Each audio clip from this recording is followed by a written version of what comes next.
This is the 28th Annual D.I.C.E Awards. And now welcome your hosts, Stella Chung and Greg Miller.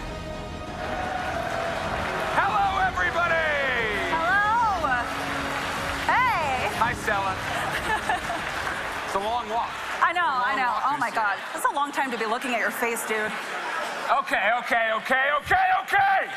Sit down! Man. Thank you. I didn't want to yell, but you made me. Now this is how the night will be run. You will listen to us and only us. Ooh. Stella, take it away. Never had this much power before, but welcome to the 2025 D.I.C.E Awards. I'm Stella Chung. I'm Greg Miller.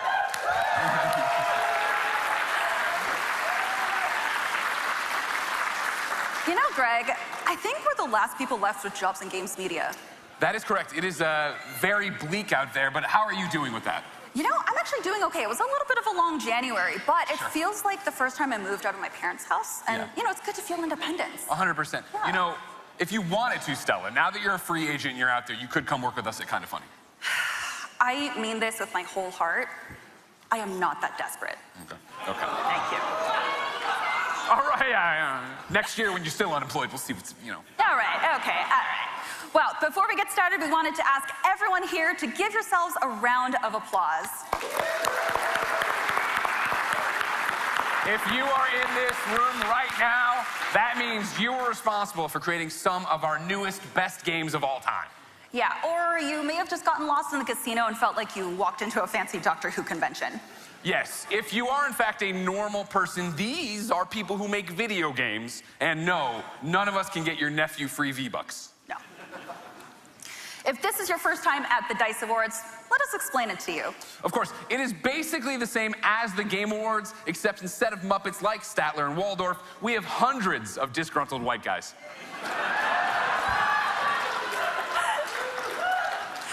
Just in case, before anyone online gets mad, please note that it was Greg Miller that made that joke. So that's G-R-E-G-M-I-L. They got it, Sarah. Okay. Don't worry about it. They're well aware of me online. Of course, we know you're excited for the awards part of our awards show. Yeah, so that's why the producers have asked us to keep the show tight this year. And they mean as short as possible. Ooh, kind of like the amount of time Concord existed. And the show is over. We'll see you next year. Well, it was a sad thing, but trust me, if you thought that was the worst joke of the night, strap in. Yeah, I am honestly a little in awe of this audience. There are some very powerful executives in the game industry here tonight. And to all of you, let me be the first to say, stop firing people.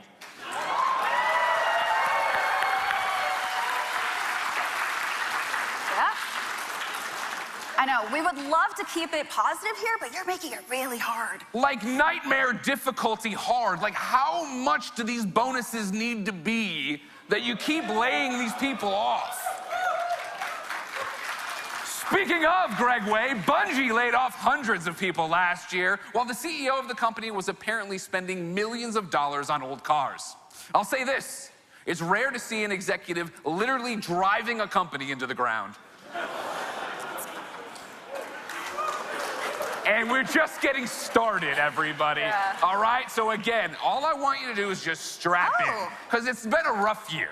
It's been a rough year for everybody out there, all right? And it's only gonna get worse. Wait. Cheers to Shuhei, cheers to you, Stella. Cheers.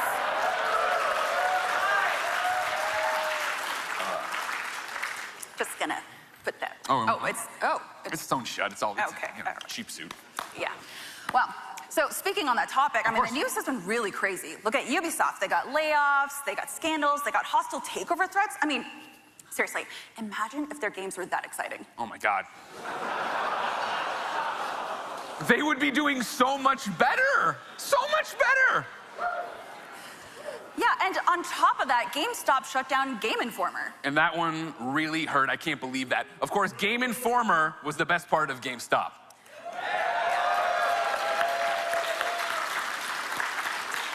Yeah, now unfortunately, the best part about a GameStop is leaving the GameStop. Walking out, yeah. Yeah. That one was flat, okay. Again, strap in, everybody. Yeah. There was a lot of annoying culture war stuff around games in 2024. Yeah, a lot of the talk revolved around women characters in games not being attractive anymore. Yeah, and when I think about it, I have a very nuanced opinion on it, which is basically, who fucking cares? Have these people seen a woman up close before? What the fuck are we talking about, everybody? But of course, you can tell times are tough because Indiana Jones fighting Nazis in games is now considered political. Yeah. But you know what? Let's celebrate the good. Of course. Personally, we are so glad that Indiana Jones and the Great Circle is nominated for 6 awards tonight. Yeah. Including Game of the Year. Including Game of the Year. Let me tell you, nobody, and I mean nobody, gets screwed out of awards more than a December video game. Yeah, it's great for Christmas, but terrible for trophies. Terrible for trophies, and this isn't even a joke. We just really like that game and want to call out the fact that it's great and it got a Game of the Year nomination. Come on. I know. It really makes you feel like Indiana Jones. It You know does, what I it mean? does, it Yeah. does. Also, Troy Baker, if you're out there, if you ever want to leave me voicemails as Indiana Jones, feel free. Okay. I get one. Come on. You get one. You get as many as you want. Don't worry about it. Thank you. I see Rod Ferguson over here. Of course, one of my favorite games, Diablo 4 Vessel of Hatred, is nominated for Online Game of the Year. Get your hands together. Yeah. Thank you, Rod. Of course, that is a game that takes real skill. It does. Yeah, and I'm not trying to flatter everyone here, but if I know one thing about this audience, is that none of you had to pay someone to play Diablo for you. It's hard to level up your own characters when you're dismantling democracy.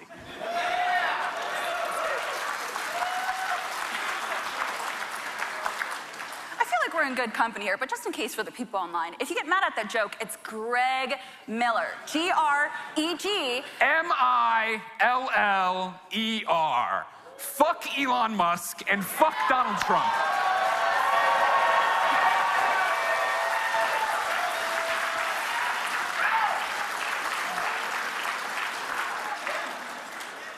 Yeah, speaking of which, a lot of changes happened in the past year. That's right. For example, the PlayStation 5 Pro came out last year. This is true, yeah. You know, it's so powerful that Sony is almost ready to make a game for it. Basically, in 2024, Sony made a powerful PlayStation, so powerful, it had never been this powerful before. It was the most powerful PlayStation of all time. You good? Yeah. All right. Yeah, and in 2024, Microsoft made Xbox more confusing than ever. That was not, come on.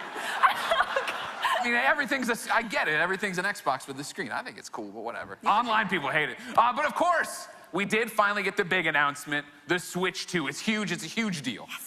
I'm so excited. I mean, we're still waiting on a lot of the important details, of course. Of course.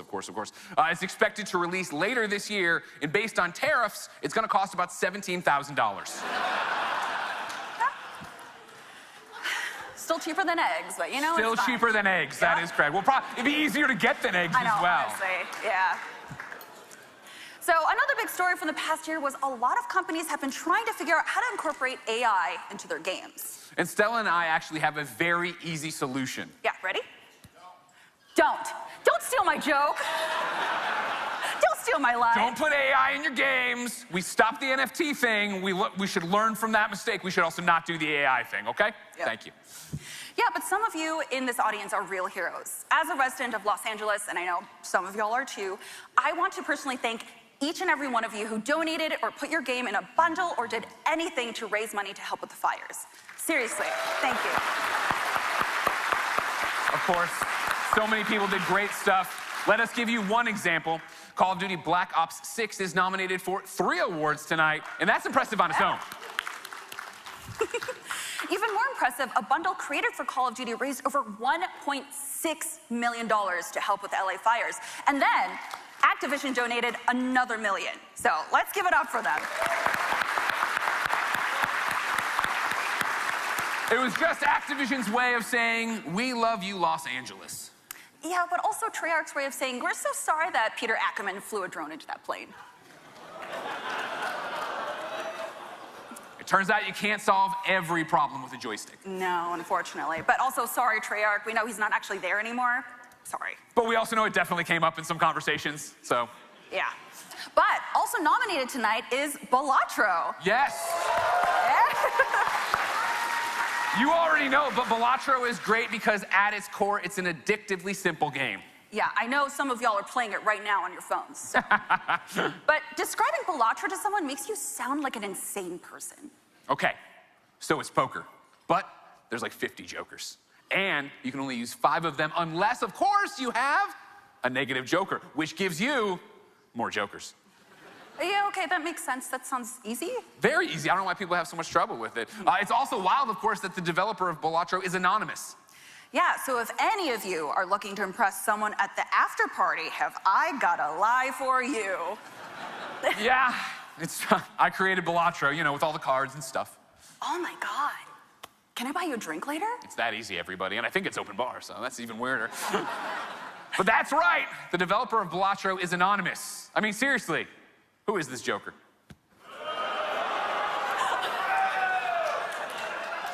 I can't believe they're booing you, Stella. How dare you? This is actually true, of course. We were actually told to only do one Balatro joke. To which we said, nobody does just one round of Balatro. Because you play fast and you play a lot of rounds all at once. Oh, now they're hissing. Damn, they hate you. They hate you, Stella. Okay, Wow. All right. Okay, fine. What about Astrobot? There we go. Okay, we got him back. Yeah, okay. Yeah, what an amazing game. So deserving of a nomination for Game of the Year. I know, right? Astrobot was like a beautiful commercial for every game that Sony doesn't make anymore. Look, bring back Parappa the Rapper already. I need a reason to... Come on, where is he? Bring him back!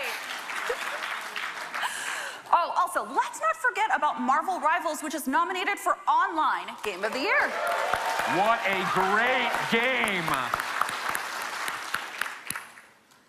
Yeah, so I think I saw some people who didn't clap. Anyone who didn't clap probably worked on Overwatch, right? Yeah, 100%. Yeah, okay. But also, I like that games named Halls of Torment, Vessel of Hatred, and Mouthwashing are all nominated, and surprisingly, the one that messed me up the most is Mouthwashing. Yeah, of course. I don't want to get too graphic. I don't want to spoil anything either, but in that game, you cut off a piece of another character's leg and feed it to him. You literally just spoiled it. Yeah, they don't care. Yeah, but you know what? I'm about to spoil something too, because it's crazy. The same exact thing happened in The Plucky Squire. I didn't see it coming. You know? Such a nice little art style, and I'm just feeding people legs. It's weird. Also, is it me, or is role-playing Game of the Year one of the most wild categories this year? Yeah, I mean, literally, Final Fantasy VII Rebirth and Like a Dragon Infinite Wealth allow you to ride dolphins. So let me repeat that. 2 of the nominated games allow you to ride dolphins. Come on, you can go, it's fine. John Vignacchi knows it's impressive, right, John? Yeah, thank you very much. But of course, I think we can all agree that it's the story in a role-playing game that really gives you porpoise. That was, yeah. Man, Stella, I'll see if I can get Jessica Chobat back. I don't know, man. I will literally powerbomb you through a table. Fair enough. Thank you. Anyways, so there is Helldivers 2 also, which we both loved, which is, yeah. Come on, for Super Earth! Yes. Yes, and Helldivers 2 is nominated for 6 awards tonight, including Game of the Year. Now, if you're not familiar with Helldivers 2, it's a game in which the Earth could be destroyed if Arrowhead ever uses the PlayStation Network login screen again. Turns out PC gamers really hate that. Who would have thought? All right, we're gonna start giving out the awards, but I wanted to give you all one more time to give it up for yourselves, please, everybody.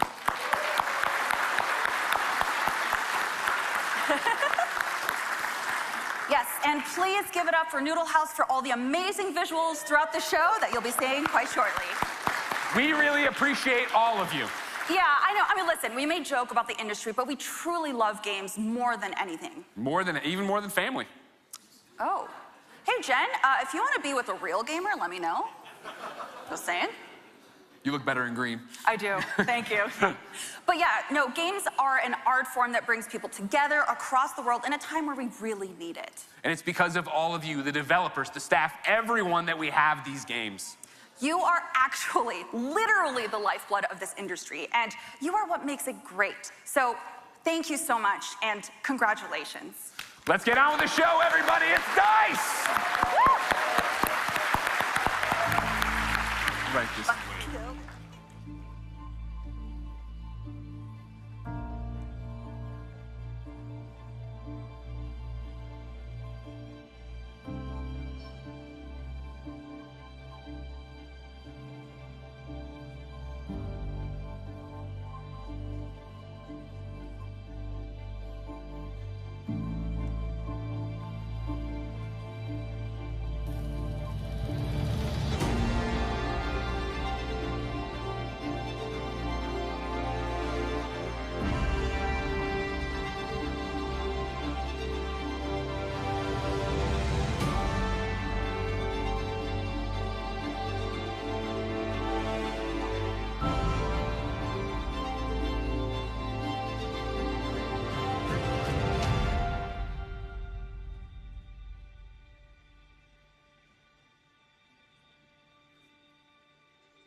Please welcome to the stage one of the creative forces behind World of Warcraft and current CEO of Bonfire Studios, the developer behind the highly anticipated game, Archeron, Rob Pardo.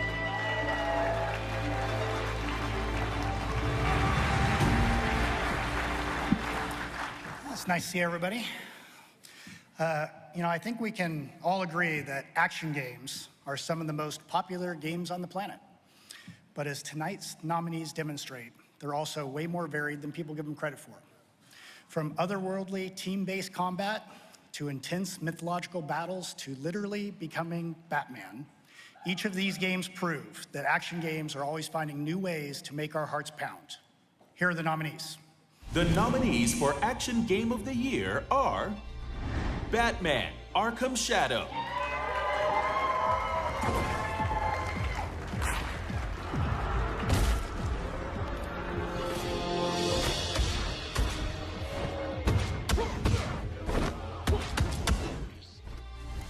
Black Myth: Wukong,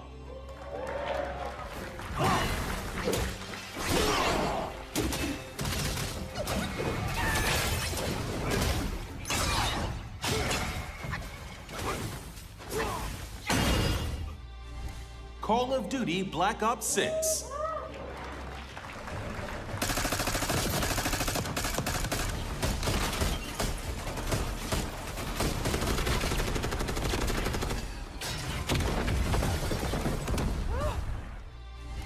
Helldivers 2,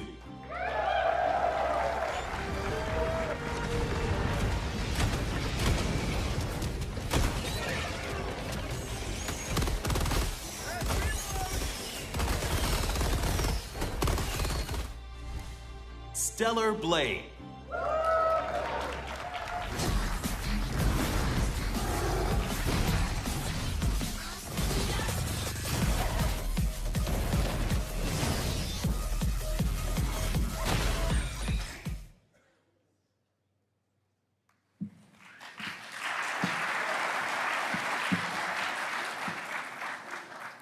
All right, and the winner is Helldivers 2.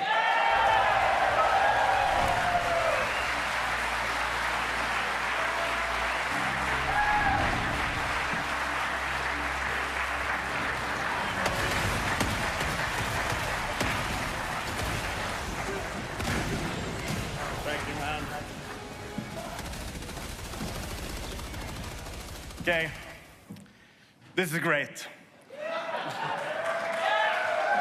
Right? Okay, so when we launched Helldivers 1, we were actually here. My last time in Vegas was D.I.C.E, whenever it was, 2016. We were nominated for Action Game of the Year back then for Helldivers 1 as well. And now, it kind of feels like we went full circle and actually completed that thing. I don't know. And of course, like the standard thing to do when you get an award is to thank the development team back home that's surely watching, and my heart goes out to them. So, team back home, to our partners that made this happen over at PlayStation and so forth. And then lastly, you know what the last thing you need to thank is? The gamers, right? So, thank you to those three: team, partners, gamers. TGA. That's an unfortunate coincidence, isn't it? But think about this, whenever somebody accepts an award, TGA. Okay, Mara? Thanks.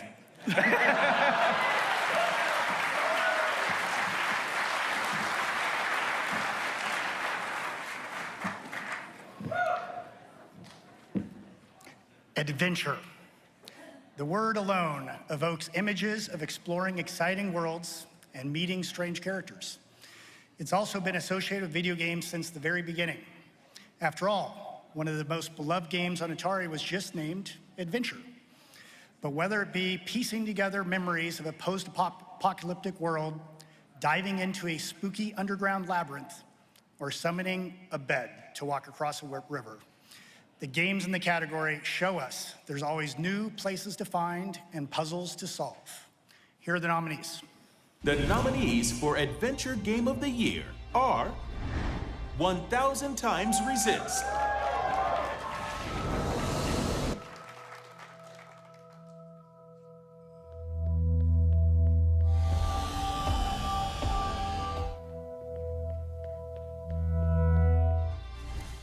Animal well.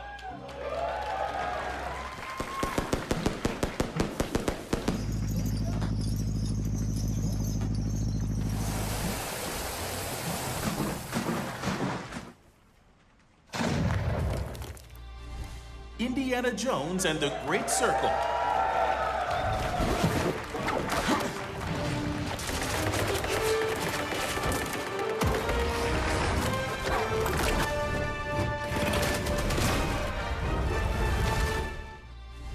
The Legend of Zelda: Echoes of Wisdom.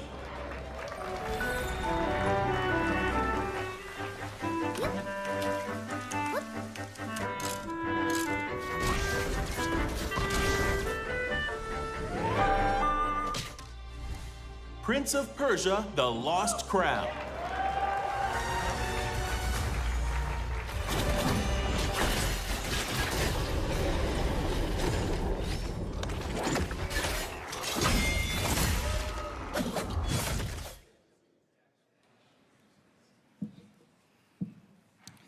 All right.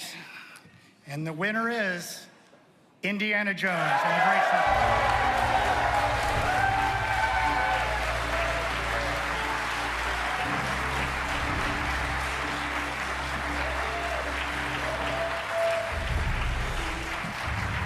Let me tell you what you're missing. Congratulations. While you were playing a pointless game, I was playing you.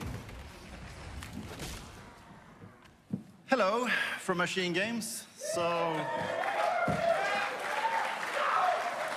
quite surreal and unexpected in some instances, and we are extremely and deeply honored to be here and receiving this. It's truly amazing.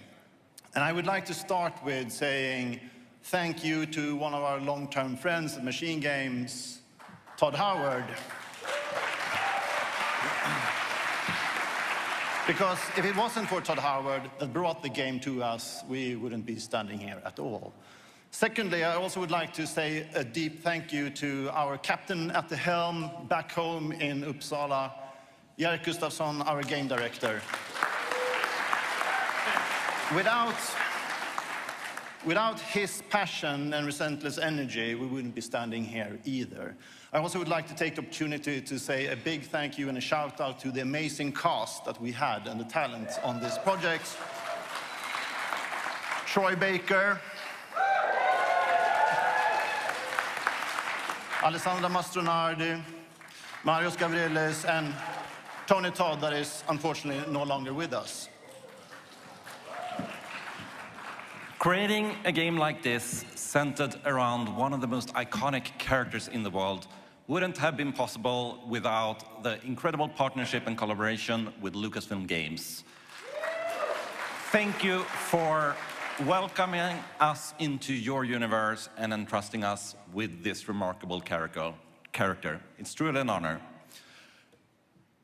Thank you so much to Bethesda and ZeniMax for your unwavering belief in us and your extraordinary effort in marketing and publishing this game. And we're deeply grateful to Xbox and Microsoft for your trust and support in us throughout this journey. And finally, to the team back home in Uppsala, you're the best team in the world. Your talent, your passion, your dedication, that's what made all of this possible. Thank you. To quickly add to that, we really wish the entirety of Machine Games could be here on stage with us today. Unfortunately, that's I don't think we would fit. But it would have been awesome because they are the true heroes in this spectacle and this adventure of ours. And also something that we have been iterating back home, that Jerk, our game director, is always iterating upon, is without the support and the love from our partners and our families, this game would most likely not have been made either. So thank you all.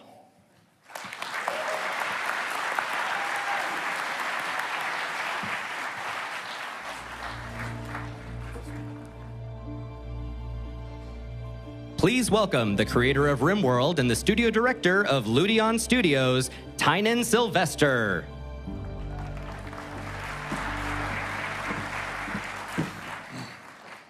What is important about role-playing games? It's in the name, role-playing. We get to explore what it's like to live a different kind of life. We experience our characters' triumph and struggle, their love and loss, and most importantly, the choices that they face. We choose which faction to ally with, which love to pursue, who to save, and who to leave. And it's through these choices that we learn about ourselves and what we value. Each of the nominees tonight immersed us in exhilaration, learning, sadness, and drama of a special character in a fantastical world. And they are... The nominees for Role-Playing Game of the Year are Final Fantasy VII Rebirth. Hey kids, sorry we're late.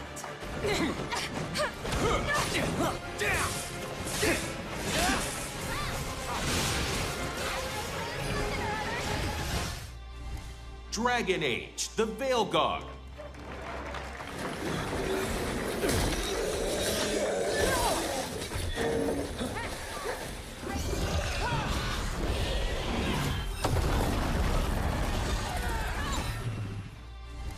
Elden Ring, Shadow of the Erdtree.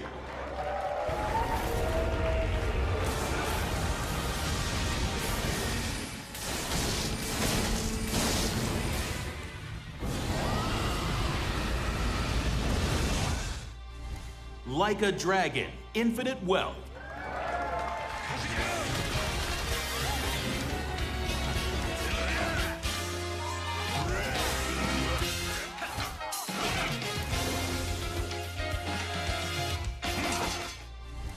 Metaphor, ReFantazio.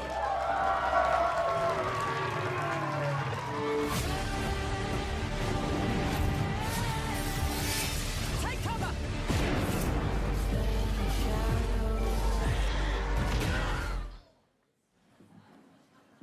And the winner is... Metaphor, ReFantazio.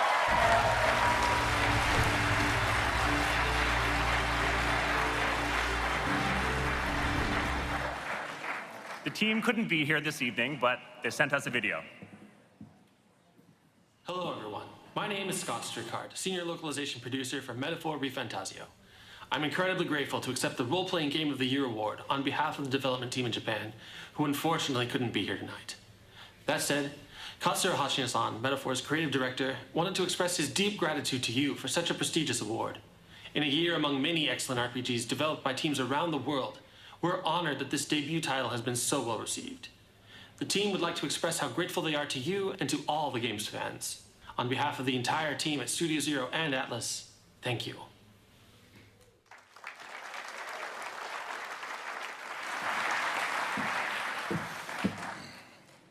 Making any game is hard, and making a game where the players can poke and prod at your game mechanics however they want is really hard. But there's no better moment than when a player invents a strategy you never thought of, and the game systems handle it as though you did. So whether we were surviving a winter apocalypse or attaching a shotgun to a loyal goat buddy, the following games gave us the chance to make our own clever plans and then watch those plans fall apart in ways that made perfect sense. The nominees for Strategy Simulation Game of the Year are... The nominees for Strategy/Simulation Game of the Year are Balatro.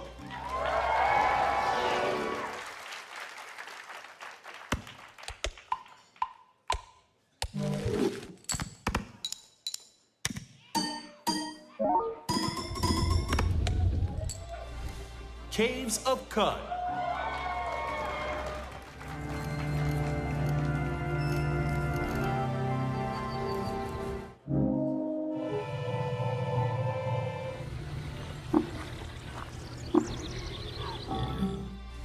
Frostpunk 2.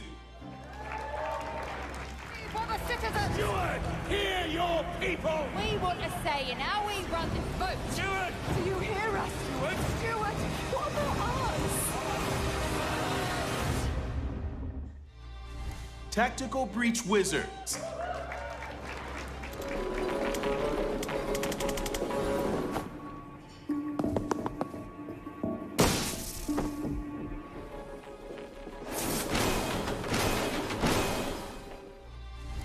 Satisfactory.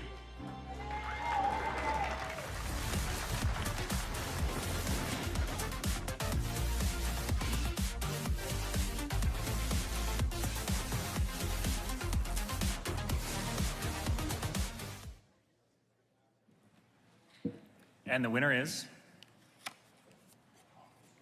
Balatro.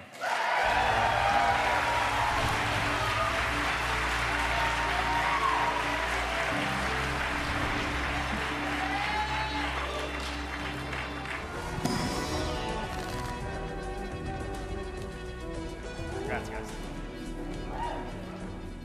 All right. As I've said many times this year, I am not Local Thunk, because he is not here tonight. And to be honest, if I was responsible for stealing millions of hours of free time, then I would also be a little hesitant to be in front of this crowd. But we'll gladly take that heat for him.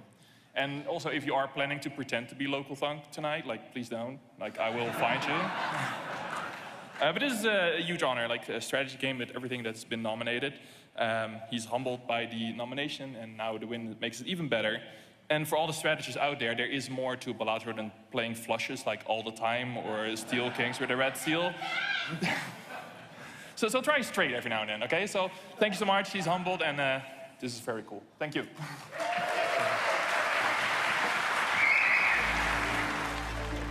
Please welcome to the stage the CE Owl of Alchemy Labs, the company behind VR games such as Job Simulator and Dimensional Double Shift, Andrew D.I.C.E.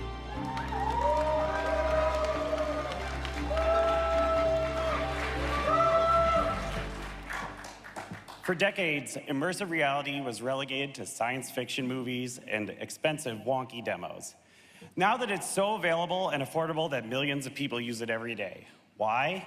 Because skilled developers and engineers are always pushing technology to its limit to help players literally enter another world, including fighting off xenomorphs, battling towering monsters, or riding in a mech of their own. The nominees for immersive reality technical achievement are...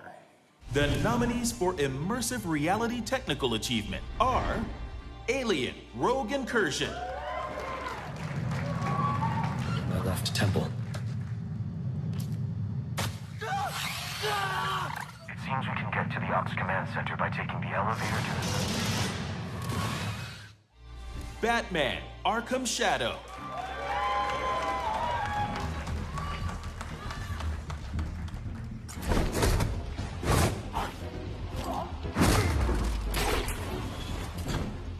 One down, but we are leading. Skydance's Behemoth. The poison in my veins begs me to kill. Yeah, I'll put you in the ground.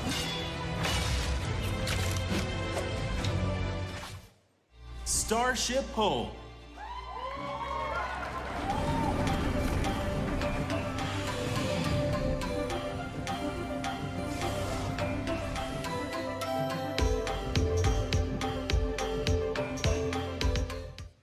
Underdogs.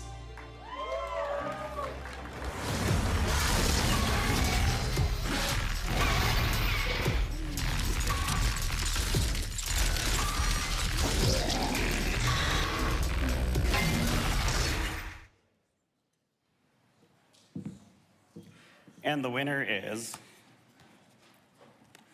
Starship Home.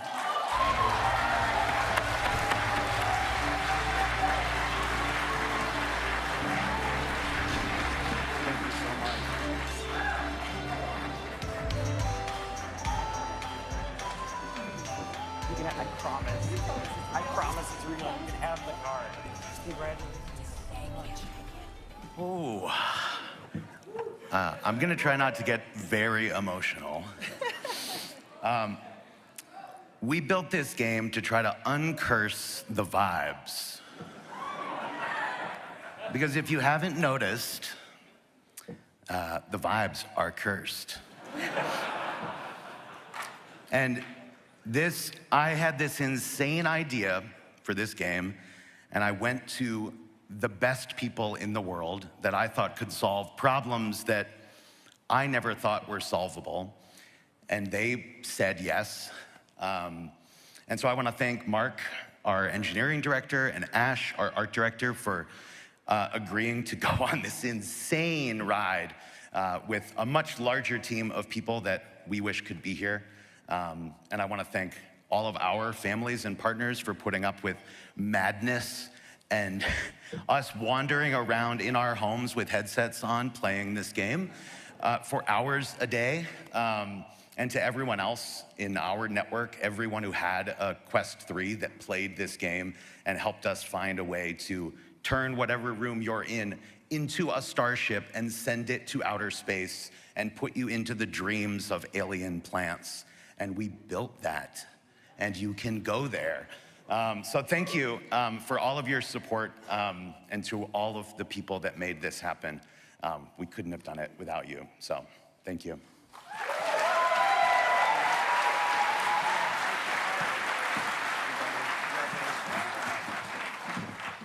So excited for them. They're awesome. All right.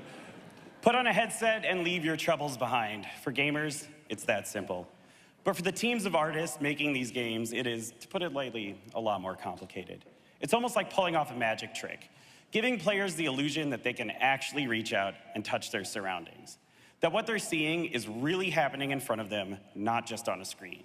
The following games didn't just pull off one magic trick, they pulled off the entire show. The nominees for Immersive Game of the Year are... The nominees for Immersive Reality Game of the Year are Alien Rogue Incursion,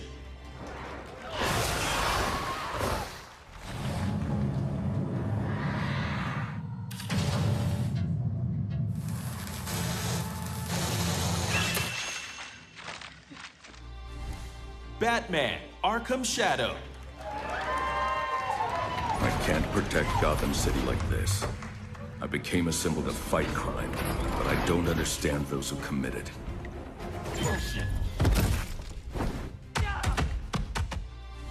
Escaping Wonderland,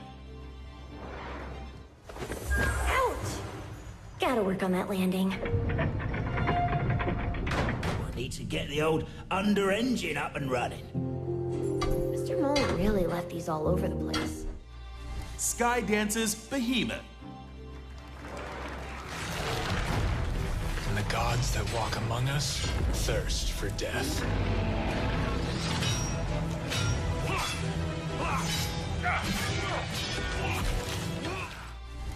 Underdogs,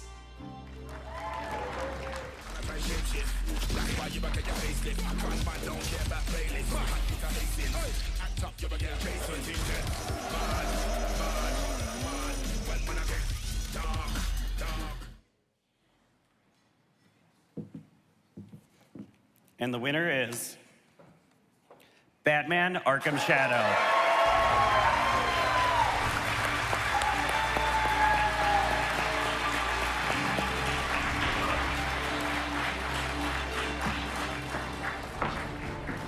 You really think the Rat King's in that game? He is. I'll find him and stop the Data Hunter and end his reign.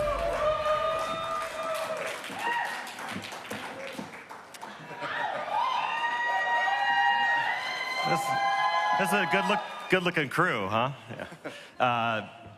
I don't know what we did to deserve this environment that we were provided in order to create a game good enough for this illustrious reward, but we were provided 4 years to develop this game with a healthy budget, with a first-party group that helped us in the final 6 months.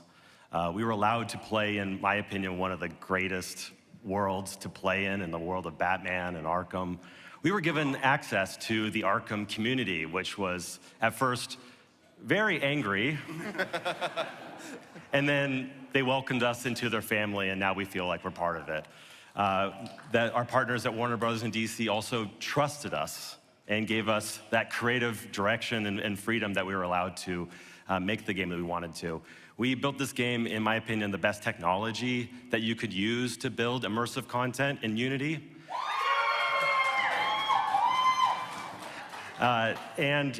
We were also allowed to work on one of the best pieces of hardware you can buy out there right now, which is the Meta Quest 3. So with all of those things combined, my amazing crew at Camouflage, everybody back home, we were just afforded that environment that I hope that we can have another shot at something like that in the future, and all of the developers to have the time, the budget, the creative direction, the freedom, the trust, and a terrific team to develop a game like we did with Batman Arkham Shadow. So thank you for everybody who allowed us to do that.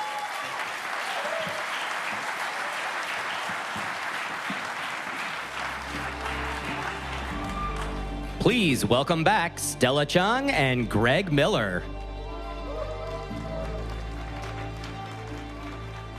You're still here. Okay, great. Still here, right behind you. It's a long walk. It's a long walk this year. You know, gotta get your steps in somehow. I don't know about me. Before we give out more awards, we wanted to give a shout out to the Academy of Interactive Arts and Sciences scholars giving out awards this year. You've seen Abby Sherlock, Valencia Coleman, and Honesty Canos. Now, it's worth pointing out, I do this every year, as you know. Honesty back there is the one who doesn't have a job yet in the gaming industry, and she would like to work at Naughty Dog. And so I know you're in the room somewhere, Neil. Just a heads up. Yeah, all right, that's a good pitch. Thank you. But yes, congratulations to you all. If you want to learn more about the scholars or want to become a mentor or donate, please visit aiasfoundation.org. And now back to the awards. Yes, audio design in games centers us in the new worlds we find ourselves in. Something as small as the sound of ice crusting over a post-apocalyptic city, or as big as the massive explosions blowing apart giant chittering insects, or, you know, heavy Scottish accents on a creepy oil rig. These are the nominees for Outstanding Achievement in Audio Design. The nominees for Outstanding Achievement in Audio Design are Frostpunk 2, Steward! Hear ye, hear ye. The proposed law has been approved. Helldivers 2, Enemy tactical asset within range. Requesting air support. Here comes the cavalry.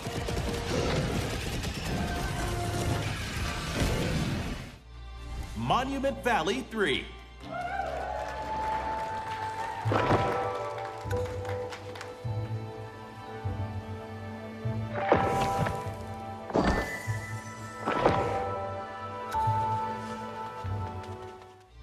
Senua's Saga Hellblade 2,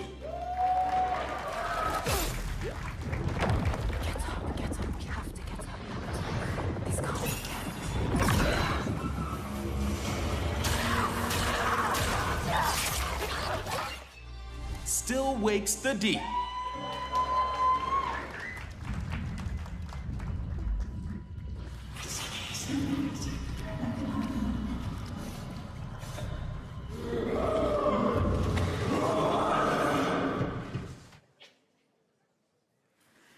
All right, and the winner is Helldivers 2.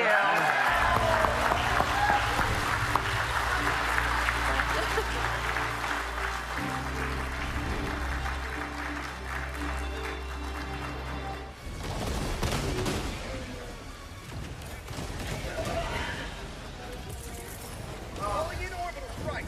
Congratulations. Yeah, no. Congratulations. Oh, yeah.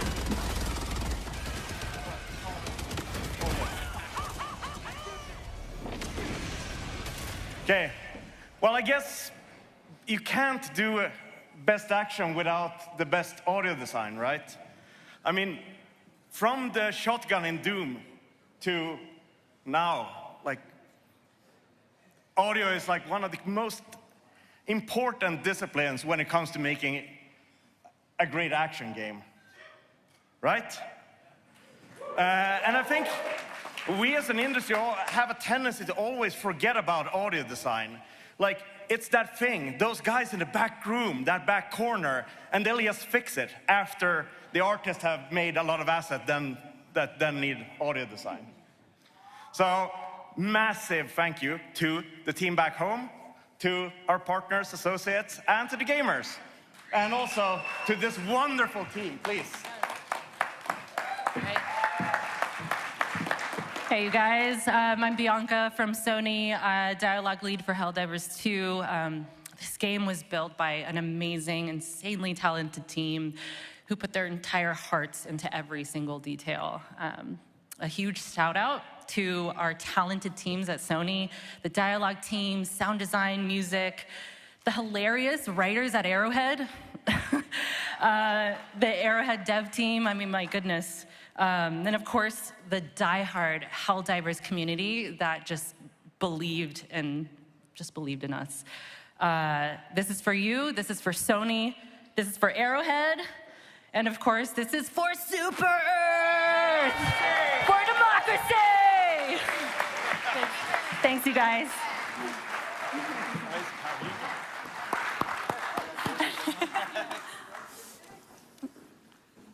So, you know, it's probably fair to say that everyone in this room has video game music on their playlists, right? Sure. Yeah, I mean, I know they're just walking off stage, but hey, if you can hear me, you actually made my wedding procession, which is going to be the Helldivers drop pod music, because I never turn that music off, seriously.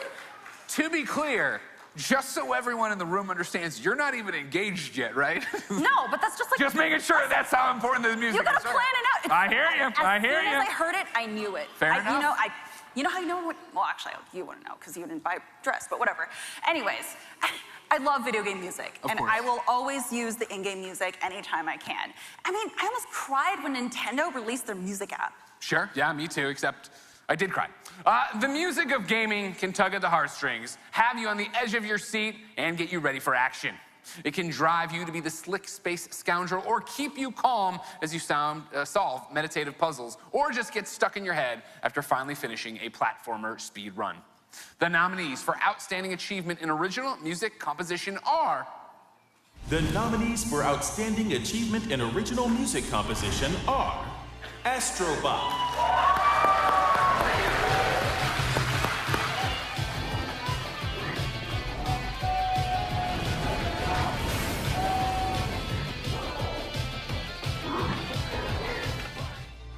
Helldivers 2, Reporting to the front.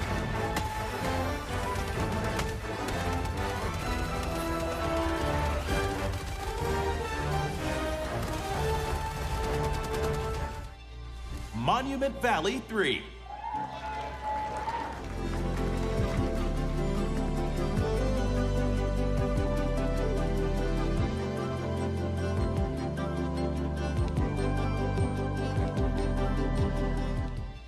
Senua's Saga Hellblade 2,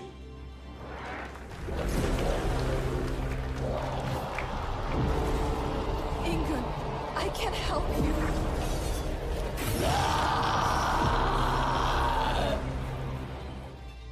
Star Wars Outlaws,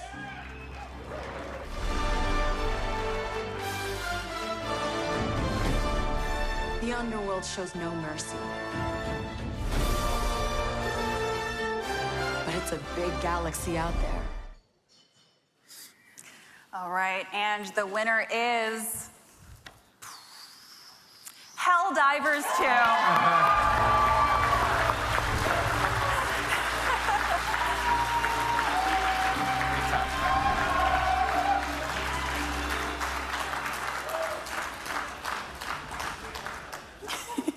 It's just you this Yeah, time. it's just Everybody else is out talking to that's IGN right now. What are you gonna do? Yeah. Do you want me to hold it while you do your speech? Or? Sure.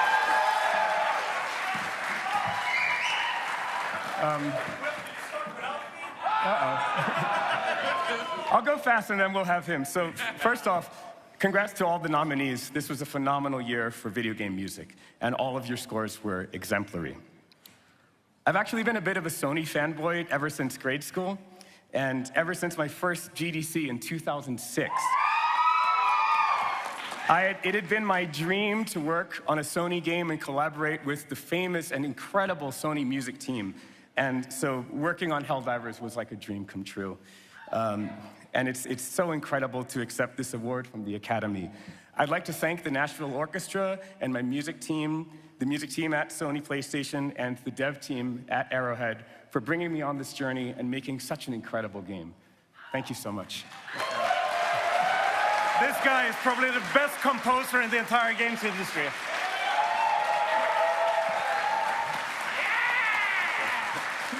And in community speak, the main theme goes hard. Right? Can I have this?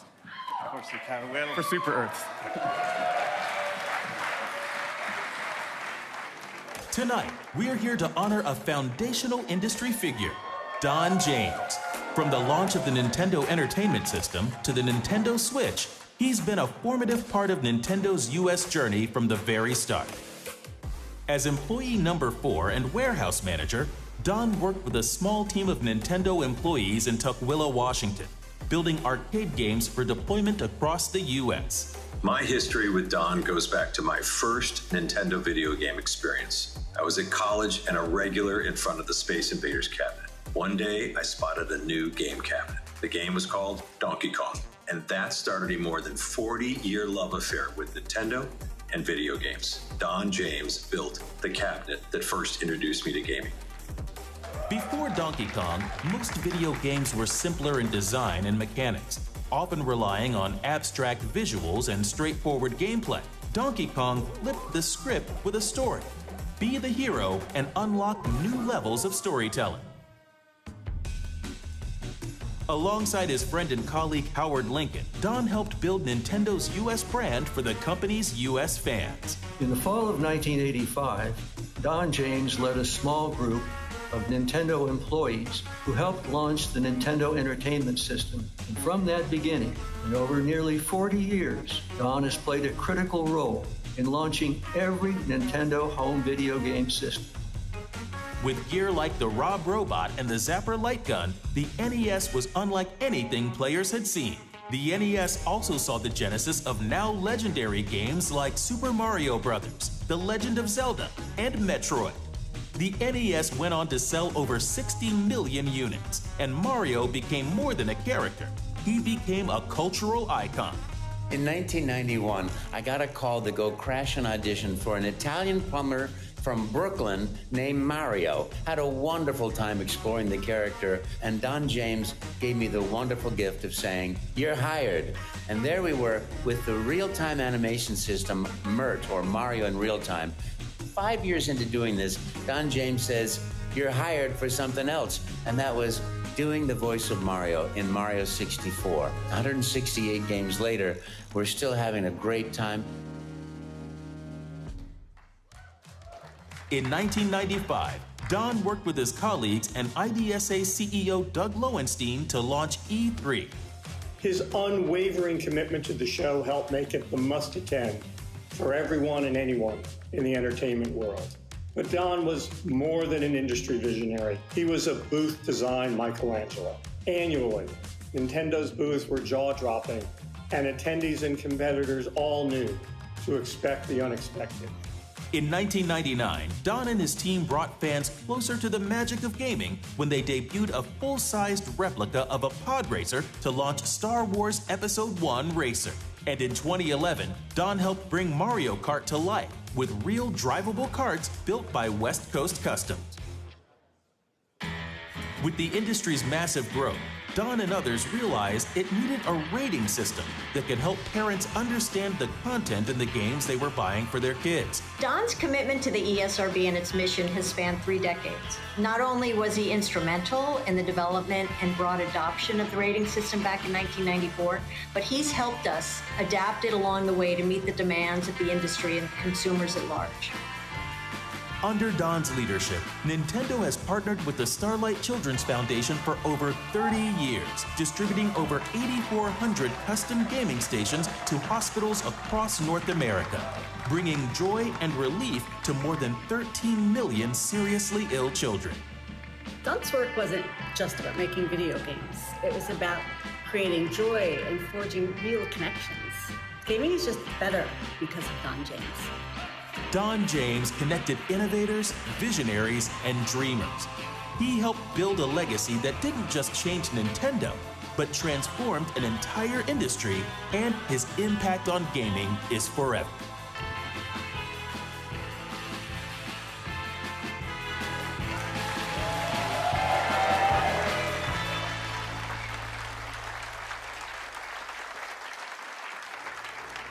Please welcome to the stage activist, social entrepreneur, and the CEO of Starlight Children's Foundation, Adam Garoni.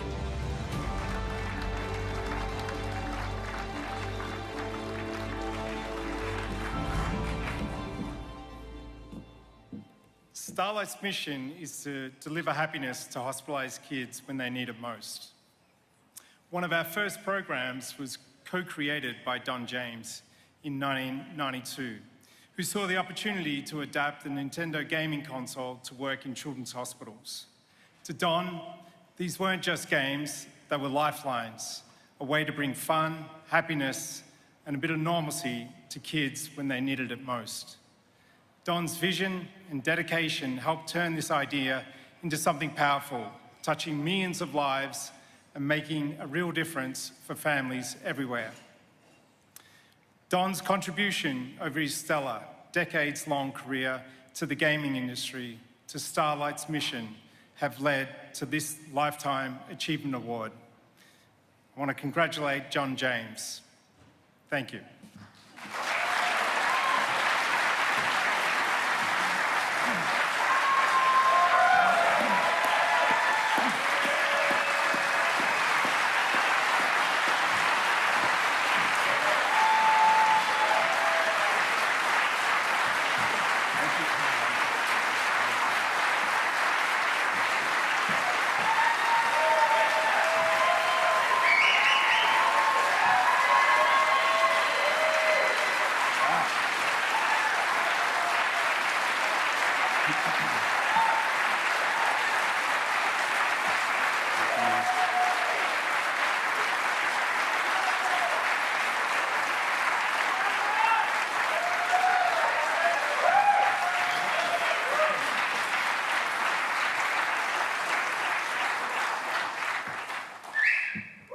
Thank you very much. Before I get started, I'd just like to thank my wife of 27 years for allowing me to do this. When I took a job as a warehouse manager in 1981 for a company that had just 5 people, I had no idea what a wild, extraordinary 43 journey I was signing up for. Every year was an adventure. In all that time, I can honestly say there was never a dull moment. This is kind of emotional, you can hear it in my voice.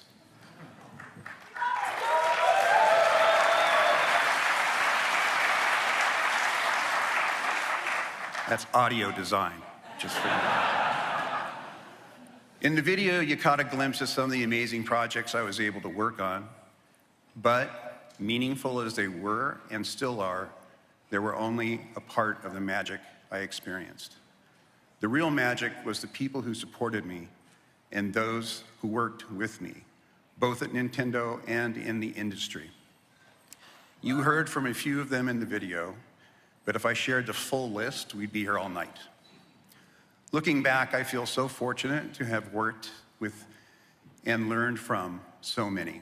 It has been my sincerest privilege to help build a company and an industry that I love so much. I won't lie, retirement is pretty great. But I will miss the challenges, and above all else, I will miss all of you. One thing we have always said at Nintendo is that our mission is to put smiles on faces. It has always been the people in this industry that continually put one on mine.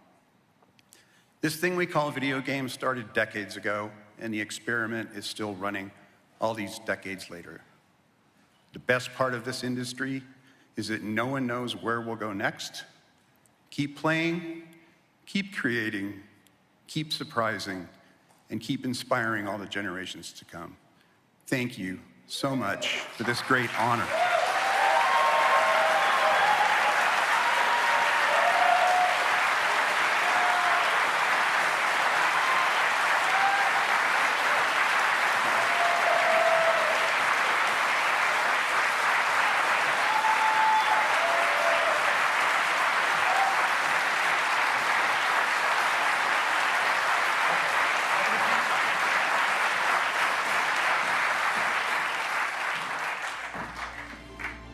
Please welcome the lead designer of hit games including Fallout New Vegas, and now the studio design director of Obsidian Entertainment, Josh Sawyer.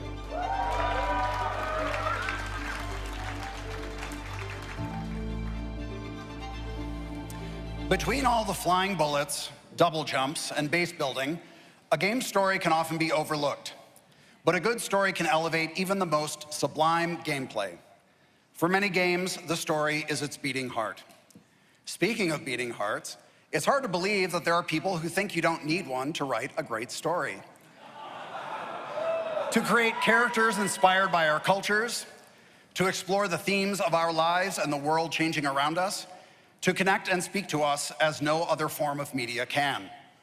A great story helps us to understand what it means to be human, even when we're not playing a human at all. For all that our very human writers and designers do to bring out the best in our games, it is my great honor to introduce the nominees. The nominees for Outstanding Achievement in Story are 1000 Times Resist. Why do you get to choose who lives and who dies? Is this punishment? For what you did, for what I did. I want you to see from the beginning. Indiana Jones and the Great Circle. Can't just run away from your problems, Indiana. Watch me. Thousands of years of humanity's thoughts and beliefs, just waiting to be found. Metaphor, Refantazio. You're in this race to become king, are you? The race's outcome is beyond your meddling now. If that's the real world, then it can die alongside you. This place, it isn't a utopia. Still Wakes the Deep. Still can't believe you went. I know you were just trying to do right by me, so I need you to do what's right by us now, please. If you don't deal with this, then we are done for good. But I won't wait forever. Thank goodness you're here. So that farm's a strange place, I know, but they need what we're selling, see? I've got you a meeting with the Lord Mayor today, so don't miss that bus. Are you listening? Get going!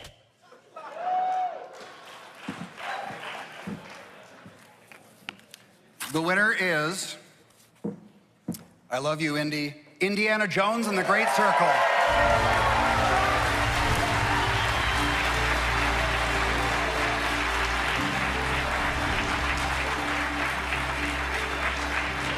Throughout history, mankind has built sites of great spiritual significance.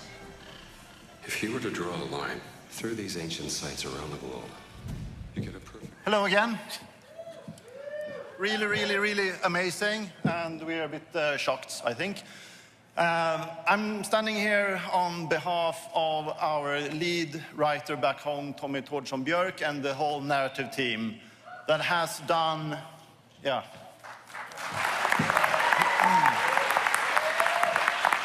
So, Tommy and the team has really outshined themselves in terms of writing one of the best stories I think that we ever delivered. It's something that I have iterated throughout the entire marketing campaign. This is by far the best story Machine Games has delivered so far, and that is not something PR and marketing have told me to say. I do really feel and believe that myself. So, from the bottom of our heart, this is, a huge thank you to Tommy and the narrative team back home. It's amazing. And also, I think that we need to acknowledge Todd in this as well. Bringing the core pitch and the premise of the game to us. I first pitched this story in 2009 to Lucasfilm, and so I think stories and games, or whatever they are, when you can't let go of them, you keep holding on to the dream that it will exist. I can't say enough about the team at Machine Games and what they've done with this game. I want to thank everybody at Lucasfilm for letting us take Indy on one more adventure, but most of all, to the fans of the game, the fans of Indiana Jones who wanted to step into his shoes. We can't thank the fans for embracing this very unique game so much. Thank you so much.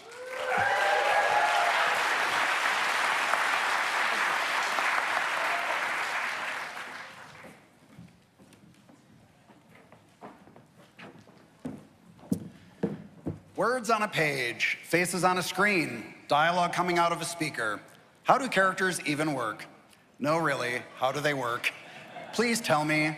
After 25 years in the game industry, I still really don't understand it. Designers, writers, artists, animators, actors, audio engineers, and directors work together for years to bring forth some of the most amazing characters in gaming. It's a little science, a little art, and a whole lot of alchemy. Whatever the formula may be, in the end, the results are undeniably magic. It is my great honor to introduce the nominees. The nominees for Outstanding Achievement in Character are 1000 Times Resist, Watcher. 6-1, Mother. Everything I've done for you.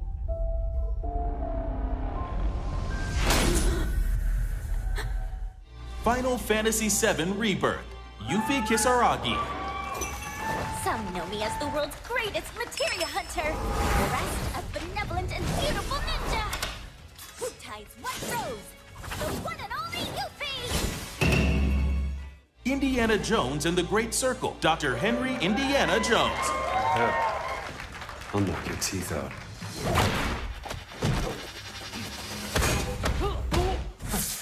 Gina! Scared of snakes? Not a chance. Indica. So easy to step over everything you believe in. I'm talking about intentional unfairness for one's own gain. I guess I can't do anything worse than that. Senua Saga Hellblade 2, Senua. He saw me as I saw him. More than he can understand. No more slaves and no more sacrifices. He is trying to.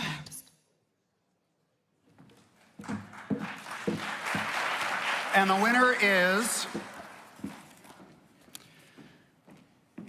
Dr. Henry Indiana Jones, Jr.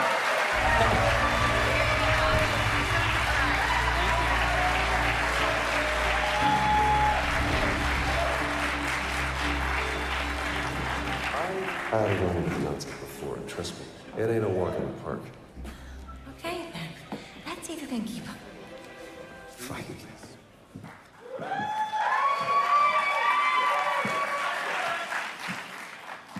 So, creating a lovable and memorable character takes a lot of hard work, a lot of writing, numerous amounts of lines, VO, dialogue, cutscenes, scripts, walkthroughs, you name it.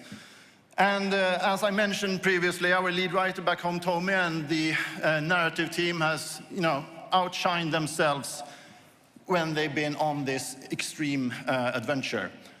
But turning those written lines and turn all of that text into something else requires magic. And boy, did we find ourselves a magician.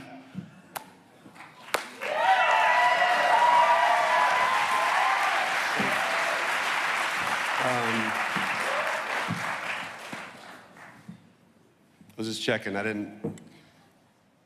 There was a before someone came out. It doesn't matter. The thing that I love about what DICE, how they recognize this category, is that it's character, and that it is the sum of its parts. It's not a singular component. And that component, those components begin with Todd Howard's unrelenting vision that he pitches and holds on to and doesn't compromise on. It starts with finding an incredible studio of hundreds of people that are willing to give their time and their dedication, their talent in service to that vision. And then it takes an incredible performance director to deal with egos and fear and nerdery over a character. So I really do applaud and appreciate it and encourage DICE to continue supporting the notion that this is character, that it is not just one singular part, but it is that it's a team working together. And it's impossible to recognize this character without honoring and recognizing the contribution that George Lucas, Steven Spielberg, and Harrison Ford have made to this, because they are synonymous with this. You, just like me, every single person in this room somehow has been touched, inspired, challenged by those people and this character. Because if you were like me, when you were 5 years old and you sat in the theater and you saw this movie for the first time, you realized that big things were possible, that you could go on a great adventure. And so, thank you for recognizing character, thank you for the team, and whenever adventure calls, you damn well better answer. Thank you.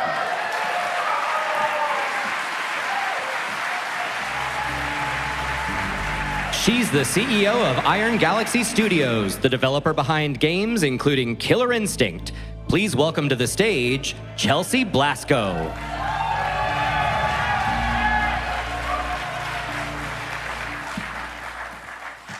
Ever since they took over arcades in the 90s, fighting games have been one of the fastest and easiest ways to get into the action. Either new players or longtime veterans, everyone knows how to hit start, pick a character they like, and get mashing those buttons, which I know is my preferred strategy. And this year's nominees for Fighting Game of the Year kept that tradition alive while still pushing the envelope on what this genre is capable of. The nominees are... The nominees for Fighting Game of the Year are Blazing Strike,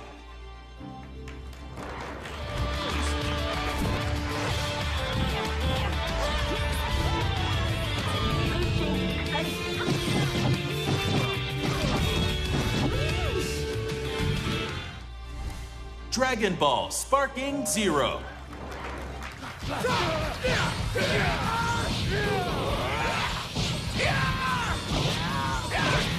I'm afraid you're not going to survive this!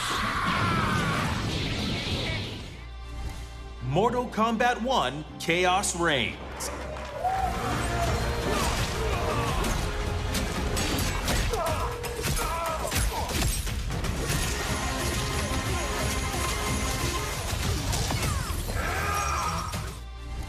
Tekken 8,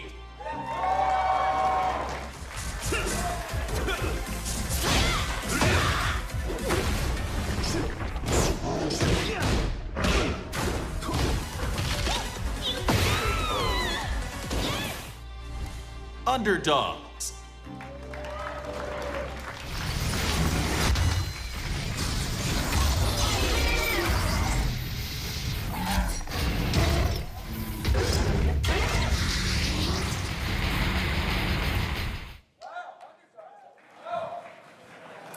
And the winner is... Tekken 8.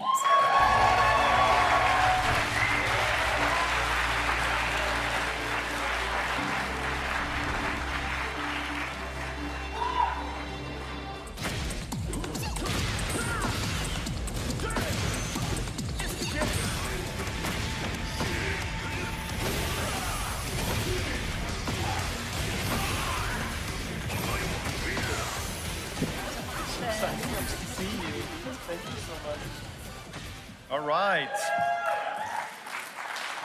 So great to see so many friends in the audience tonight. I've got a few words from the Tekken team, our global Tekken team. I wanted to extend our deepest gratitude to our amazing player community. Your passion and support have been the driving force behind everything we do. This year, we're celebrating 30 years of Tekken, and there's no better way to mark this milestone than by giving our fans one of the best titles in the series. We've taken bold steps by resurrecting legendary characters, and we're thrilled to have a lot more content to come for Tekken 8. This year, we also had our best Tekken World Tour, and we really thank the dedication of the entire community, the players, the fans, everyone that attends all these shows globally every year. The message we want to send to our community is that it is just the beginning. There's a lot more to come for Tekken 8, and we can't wait to share it with you. Thank you again for this wonderful honor. It's great to see everybody. Thank you.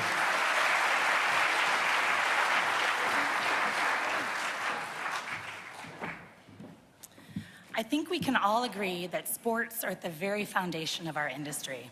After all, what is Pong other than virtual table tennis?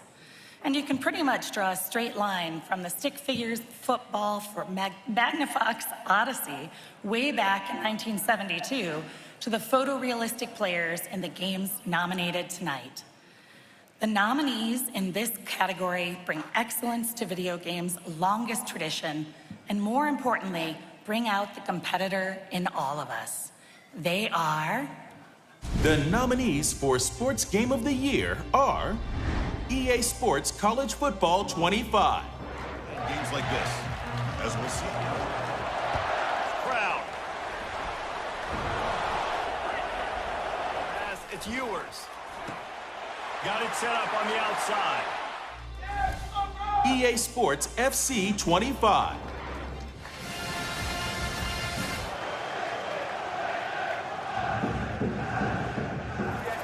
Deal with the danger and show more urgency.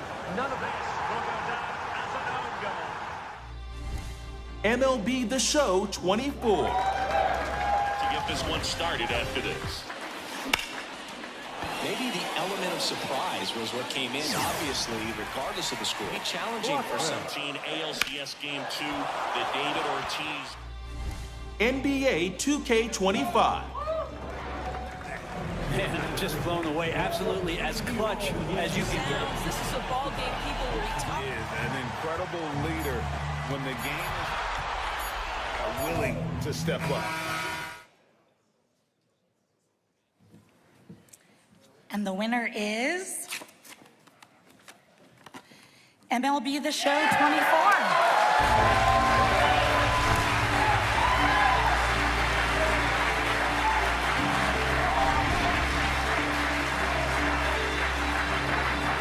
This season, there's so much excitement playing with that high fastball.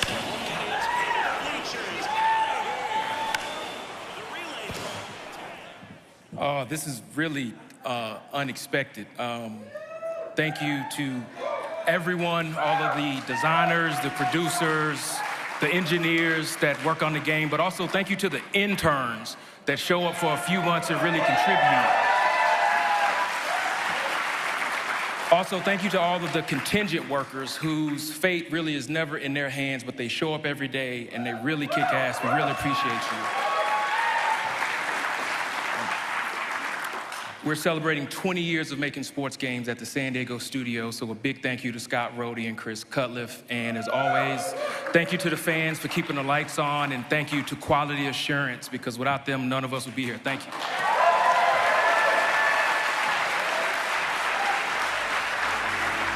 Welcome to the stage, a co-organizer of Black Voices in Gaming and director of New Challenger, the studio behind the Beatdown City franchise, Sean Alexander Allen.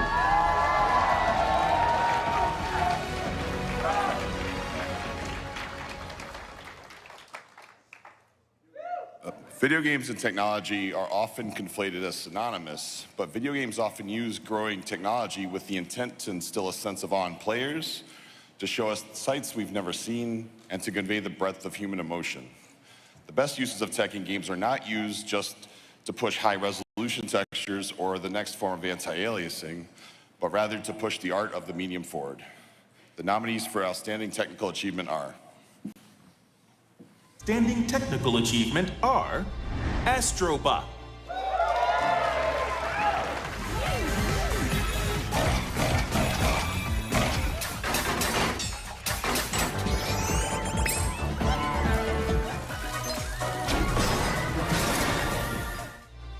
Batman Arkham Shadow,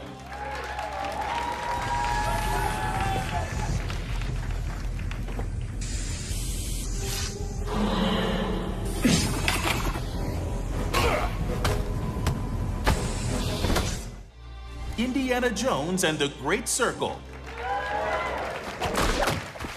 Getting closer.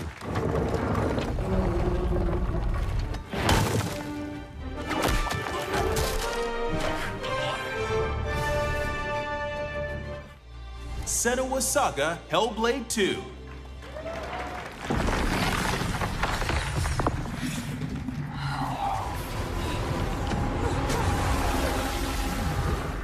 Dying right before your eyes, just like before. No, this cannot happen. Warhammer 40,000 Space Marine 2.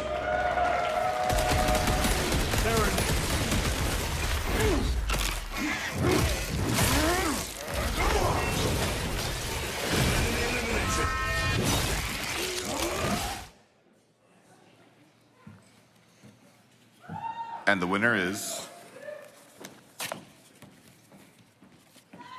Astrobot.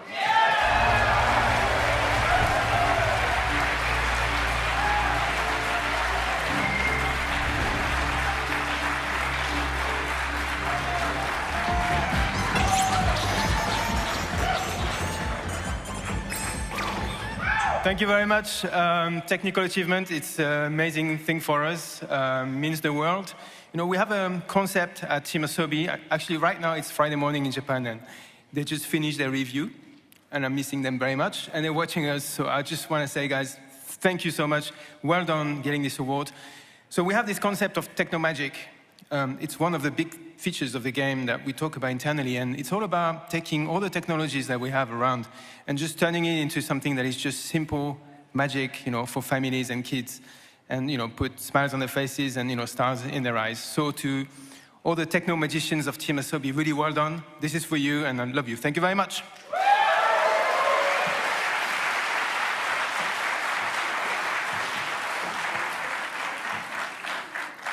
All right.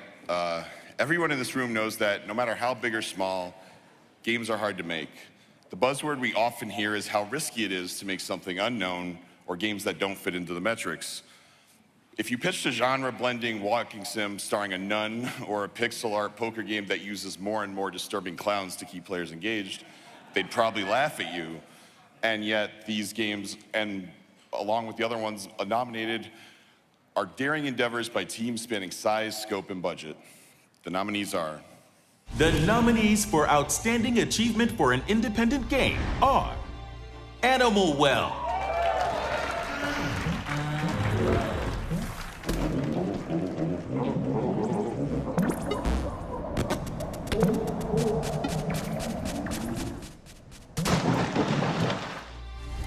Balatro,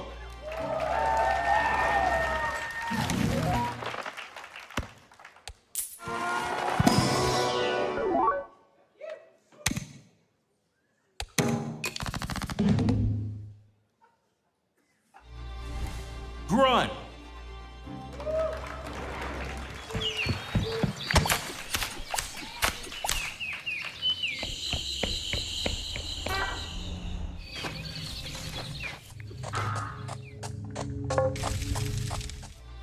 Indica,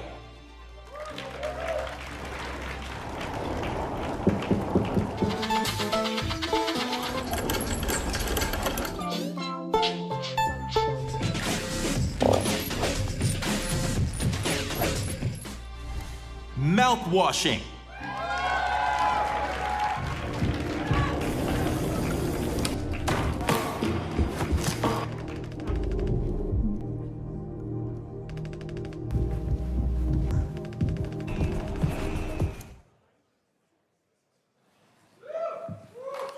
And the winner is Balatro.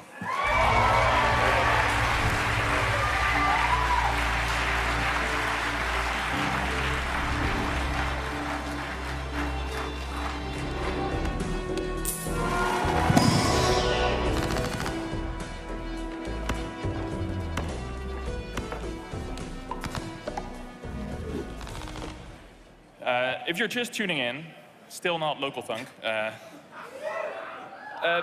When we talk about Local Thunk, we describe him as a solo developer. And while that is true, because he made everything by himself, he could not have made Balatro without the support of his parents, family, friends. We at Playstack helped a little bit. But above all, his partner, who has stood by his side through this whole wild journey that is his silly little card game.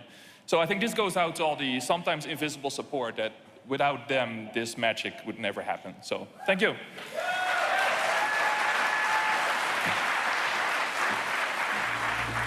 She's worked on art and animation for games such as Penny's Big Breakaway, Skullgirls, and Clock Tower Rewind. Art director at Second Dinner, Mariel Kinuko Cartwright.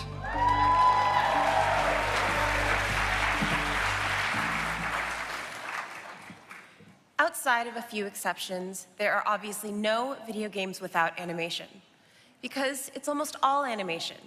True, animation is the movement of the characters, their specific body language, and subtle reactions to dialogue. But it's also the clouds in the sky, the wheels in a car, the duck you barely see, but someone spent 100 hours on. Every piece of animation, subtle or not, ties the game together, convincing us we're somewhere else. Good animation gives weight to the stomp of a Space Marine's boot. It adds joy to a waterfall flowing over a curious robot. It brings drama to an ill-fated love across dimensions. The nominees are... Standing achievement in animation are Astrobot,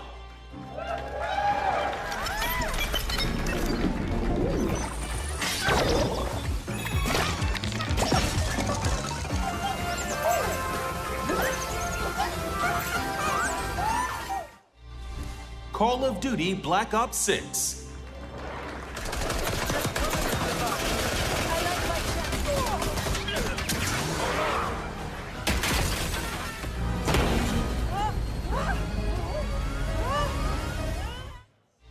Final Fantasy VII Rebirth. On me.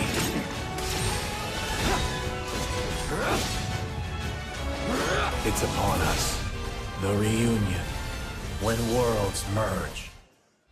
Never.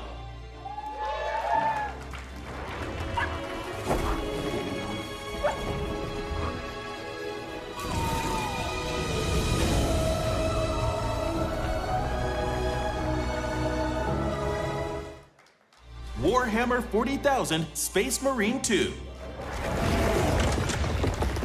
Full power and blind range. There will not be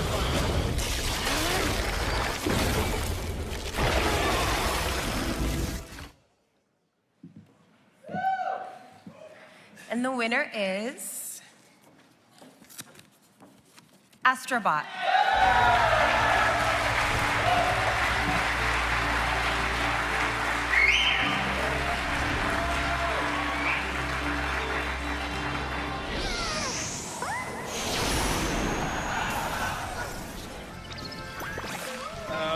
Wow, so really, really pleased with this one. Thank you so much. So on behalf of Team Asobi's animation team led by Jamie Smith and all these amazing animators, we want to thank you very much. Actually, Jamie had a message for me. He wanted to really thank the DICE organization for rewarding animation in particular, because that's not the case everywhere, and he was really, really insistent on that. Thank you very much. A lot of the animation in Astrobot is actually done by hand. It's very old school. We do everything by hand, and it's really, really nice that the gags and the style actually, went all the way to be making people laugh, in their families and kind of have that kind of experience. So we're really, really pleased with that. And of course, it's teamwork. It's not just animators. It's everybody around the team that allows the animators to perform their art. So thank you very much, everyone. And Team Asobi, otsukare-sama desu. Arigatou gozaimasu.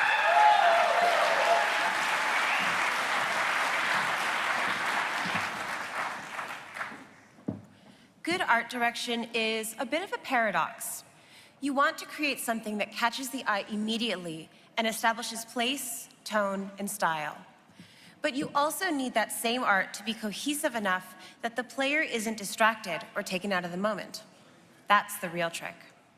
But whether it was remaking a famous gaming world with Lego, creating a living storybook, or bringing us to a dark medieval world, the following nominees showed how art direction helps make good games so memorable. They are... The nominees for Outstanding Achievement in Art Direction are Black Myth, Wukong.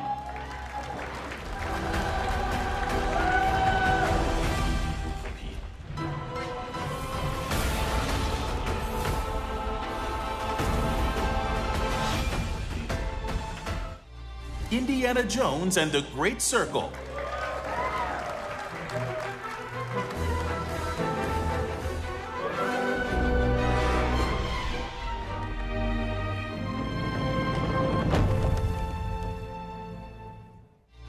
Lego Horizon Adventures. This is gonna hurt. Power hit. Up I go.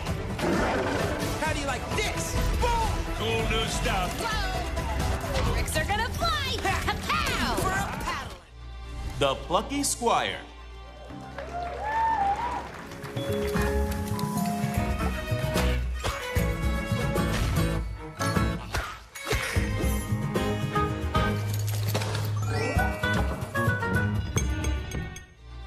Senua's Saga Hellblade 2.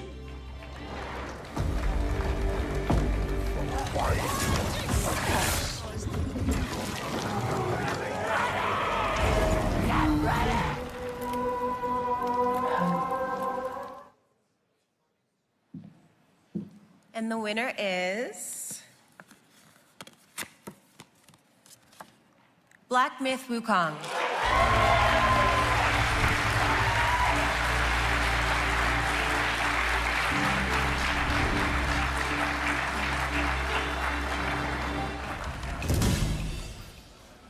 Unfortunately, the team couldn't be here tonight, so I'll be accepting this award on their behalf. Thank you.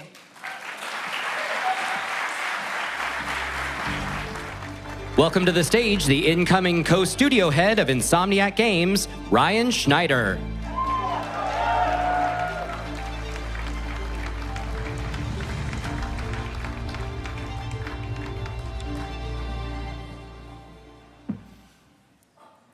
I'll start with the obvious. Ted Price is and always will be one of the greatest leaders in the games industry, period.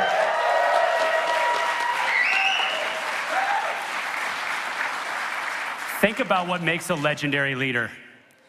It's possessing not just one, but several innate characteristics and superpowers. Vision, integrity, humility, resilience, the ability to listen, the courage to act, the will to do what is right. How many of you who know Ted just went through your own mental checklist as I rattled that off, reflecting on your interactions with him and responding, check, check, check, check, check, right on through, right? Now, of course, because Ted is so humble, he would be the first to downplay this whole thing. I can see him over here, and I feel him blushing right now. Yet, I hope Ted's parents and wife, Christine, who are here tonight, are filled with pride. Ted's one-of-one industry standing is true to me, and I know it's true to anyone here who's had the opportunity to collaborate with him over his Hall of Fame legacy. A legacy that's produced iconic game franchises on every PlayStation console, including Spyro the Dragon, Ratchet and Clank, that's right, Resistance Fall of Man, and Marvel's Spider-Man.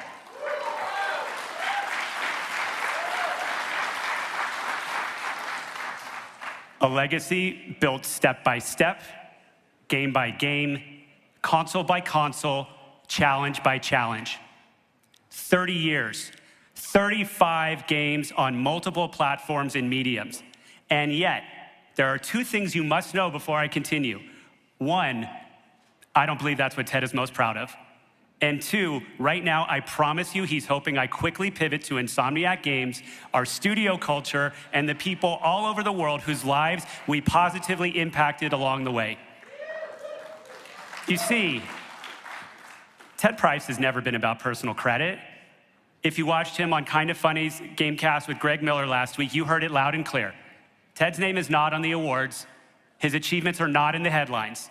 His focus has always been on the team, on lifting others, building something greater than himself. And that is exactly what he's done. Building a culture not just of innovation, but of character. Let's look back at Insomniac and its culture for just a moment, which Ted first cultivated alongside two extremely talented brothers in Al and Brian Hastings, when they were first known as, wait for it, Extreme Software. Yep, with a capital X. Fellow Academy Hall of Famer Mark Cerny first saw something special in, there he is. Mark Cerny first saw something special in Ted and Al when he reviewed their 3DO VHS demo in 1994 for what would become its first game 2 years later, Disruptor. As Mark put it to me, Ted had no tools and typed numbers for environments into a spreadsheet, but he was so driven that it didn't matter. It was clear to Mark that Ted, Al, and a bit later Brian were among the most talented emergent game developers he had ever seen. Mark signed the startup studio to a 3-game deal, and it was essential since the partners were down to their final couch cushion money and nearly had their dreams squashed before liftoff. Can you imagine that? They worked from a bare-bones office fueled by ramen and relentless determination. They had no furniture. They had no money. They had no sleep. But they had a vision and a belief in each other. Like a rocket launch, Insomniac's orbital ascent was further nurtured by a legendary and passionate team of Sony producers. When I spoke with several of them and some of Ted's close industry peers, preparing for this speech, each referenced Ted's character and drive first, before talking about what Insomniac had ever accomplished. Consider what Naughty Dog co-founder Jason Rubin shared about those early days when Naughty Dog and Insomniac competed with each other in adjoining office space on the Universal Studios lot.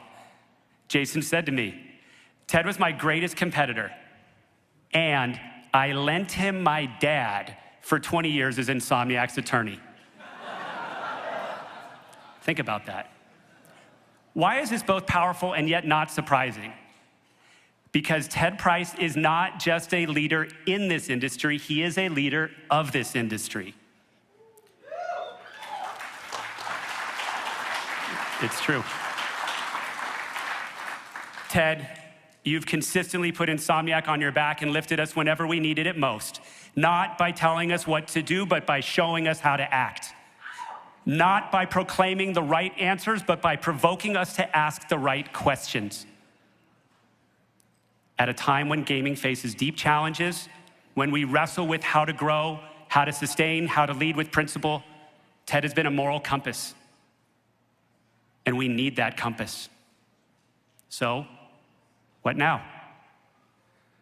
When we face tough decisions in our careers, in our companies, in our lives, when the path forward is unclear, there is a question we can ask. What would Ted do? And then we do it. I can share that for more than 20 years. What would Ted do has been my guide, my map, my answer. Ted, I feel like the luckiest person in this extremely talented room to call you my teammate, my friend, my mentor, and frankly, my hero.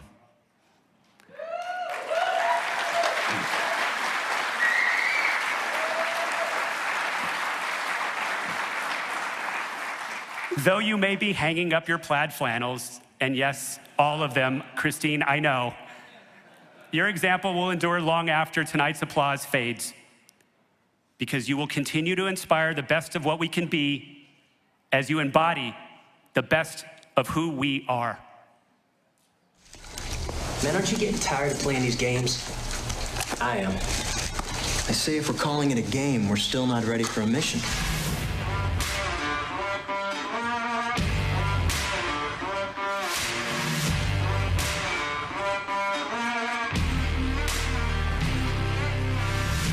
Years of creativity, resilience, and unforgettable stories. From the beginning, Ted Price and his team were fueled by a simple passion to create unforgettable games. Themes of friendship, sacrifice, and triumph have shaped Insomniac Games' identity. Under Ted's leadership and care, Insomniac Games has set the standard for what can be achieved by creativity and collaboration, consistently delivering the highest quality for their fans and ensuring such a supportive and collaborative culture for their employees. In the early days of Insomniac, it felt like we were imposters, doing something we loved but had absolutely no business doing. And every day we ran into some seemingly impossible new challenge. But Ted had this unstoppable confidence that we would succeed no matter what, and that's what carried us through the toughest times. Our first game, Disruptor, didn't break records, but it was a turning point. It made us ask big questions. What kind of games do we want to make? What kind of studio do we want to be? It was at that point we decided not just to make a dragon game, but a baby dragon game. An underdog's choice to capture the spirit of overcoming long odds. And that mindset has defined us ever since.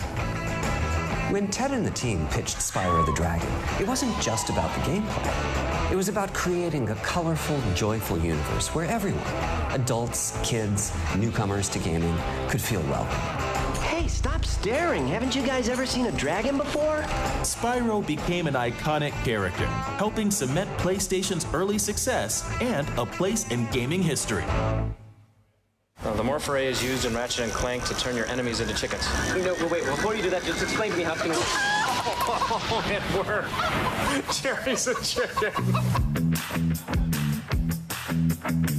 With Ratchet & Clank, Insomniac took things to the next level. Crazy weapons, hilarious humor, and unforgettable characters. But Ratchet & Clank wasn't just about laughs or innovation. It was heartfelt. Every game made you think, made you care, and made you root for these misfit heroes. You okay, Bolts? You came after me. After creating one of gaming's most beloved duos, Insomniac didn't slow down. It pivoted with something fresh while hearkening back to its FPS disruptor roots. Resistance introduced a gritty, immersive world that was a radical departure from the animated universes of Spyro and Ratchet. Yet the signature Insomniac DNA was there. It was the story of underdogs fighting for survival, sacrificing for the greater good. Resistance was a triumph. It was critically acclaimed, made PS3 launch, and was a commercial success. Ted fostered transparency, trust, and a sustainable culture, earning Insomniac recognition as one of the industry's best places to work. When we worked together on the Oculus deal, now called MetaQuest, you could see how Insomniac operated as a unified force. Ted's leadership is always evident, but so is the collective strength of everyone on that team.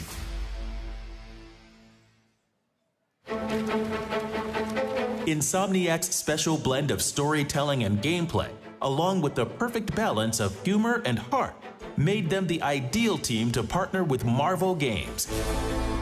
We were instantly excited to make Spider-Man with PlayStation and Marvel. Characters are perfect for Insomniac. Peter Parker and Miles Morales fight Sandman and Kraven and Doc Ock, but they've also got to pay the rent. They've also got to try to get to class on time. This is my best friend, Harry. Hey, good to meet you. New job, huh? Still gonna have time for tutoring? We'll figure it out. And that was perfect for Insomniac because you have the action and you also have the human side of the characters. I got a second chance. And I'm gonna take advantage of that. But I need you with me, Pete. Spider-Man isn't just a hero. He's a symbol for resilience, responsibility, and courage. Everything from the swing to the zip to the heart of Peter and Miles Morales, it had to feel authentically real. We evolved as a studio, we pushed the boundaries of our craft, and we weaved in that special Insomniac spirit. I've had the pleasure of partnering closely with Ted and his incredible team at Insomniac. I couldn't have asked for a more perfect collaborator. But you know what else makes Ted such a perfect partner? He is one of the kindest, most genuine, and humble people I've ever met. His passion, leadership, and vision helped build the trust and collaboration that made the Marvel partnership a great success.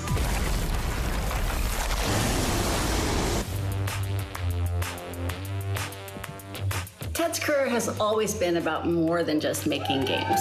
He's shown that games can truly be a force for good, whether through groundbreaking accessibility tools or fostering a studio culture where creativity thrives because people feel supported and valued.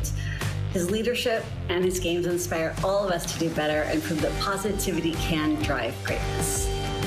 No matter the challenge, you bring a unique blend of creativity and resolve that inspires everyone around you.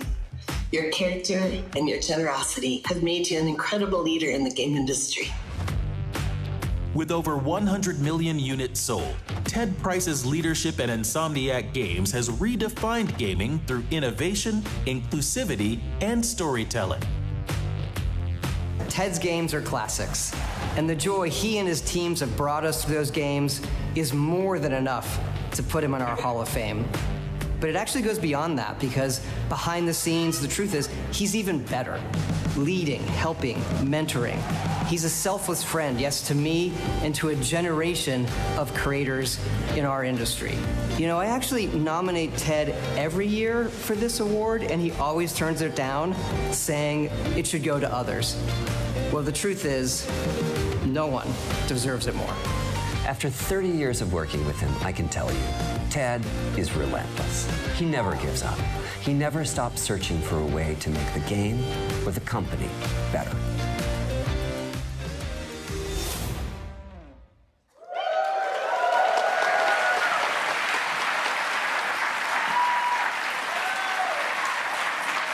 It is one of the greatest honors of my career to introduce Ted Price, this year's recipient of the Hall of Fame Award.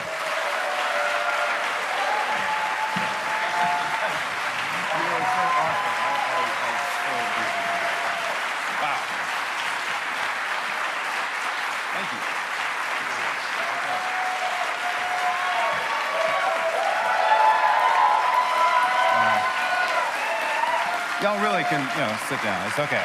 But thank you. It gets a little awkward after a while, but whew. Ryan, holy cow, thank you. That meant so much. And to all my friends who were up there, wow, I'm almost speechless. Everything almost went out of my brain, but I actually have a few things to say.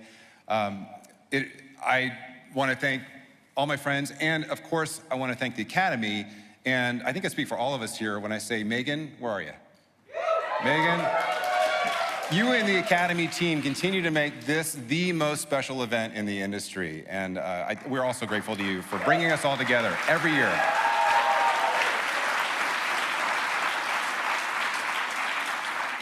But it is truly an honor to be up here, and I'm humbled by all the nice things people are saying about me. As Ryan said, I was blushing the entire time. And as Ryan also alluded to, it makes me a little uncomfortable being up here because I have always felt strongly, like probably most of the people in this room, that making games is a team sport. Right?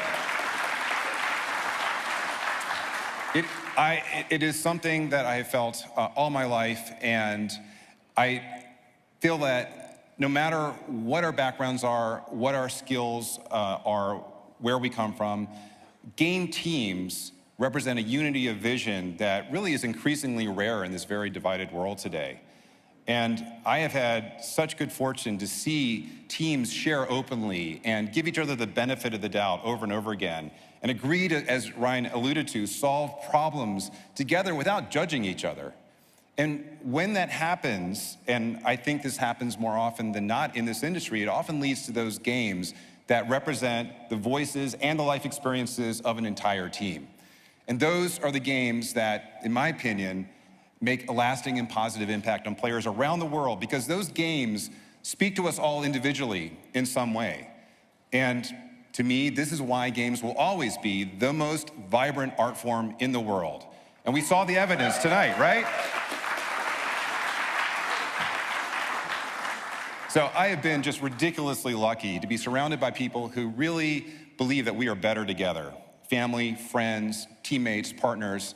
And these are the folks who remind me every day of the importance of teams. So I have so many people to be grateful to, and I want to share my thanks with just a few who have made the biggest impact on me. And I promise it won't be that long, but I really want to thank some folks. I want to start with my mom and dad. My mom and dad, right here.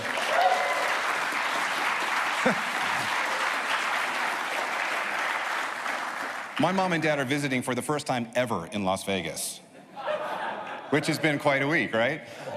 Mom and Dad, thank you for not thinking I was completely insane to start a video game company back in the 1990s. And if you did think I was crazy, you didn't say it.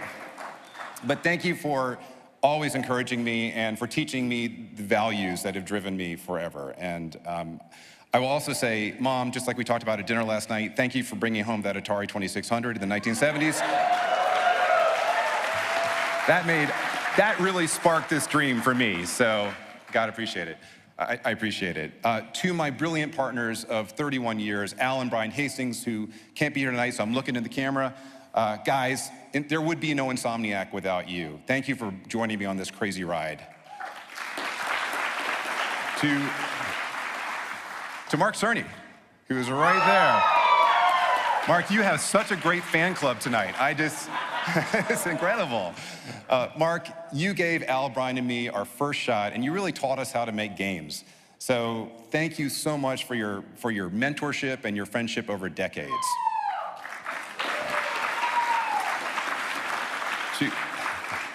To all of our beloved Sony producers, I'm going to embarrass you by naming you. Shu Yoshida, who I see here. Connie Booth, who I also know is here. Grady Hunt, who I think is here. R. Demerjian, Joe Castano, and Greg Phillips. Even though y'all work for Sony, All of us at Insomniac truly believe you are Insomniacs. Thank you for having your faith in us. And Connie Booth especially, Connie, wherever you are, you're out there somewhere. Connie, thank you so much for your friendship and your guidance since way, way back.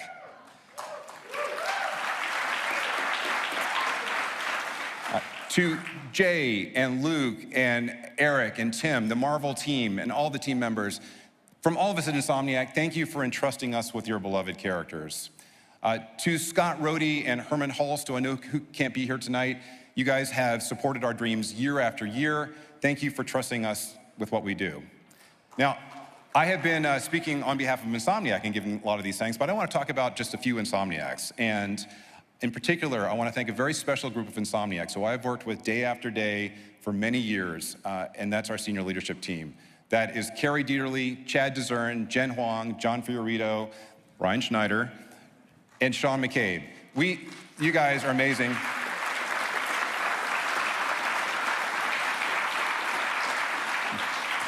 We really have gone through thick and thin together, and I will always cherish those moments and cherish our friendship forever.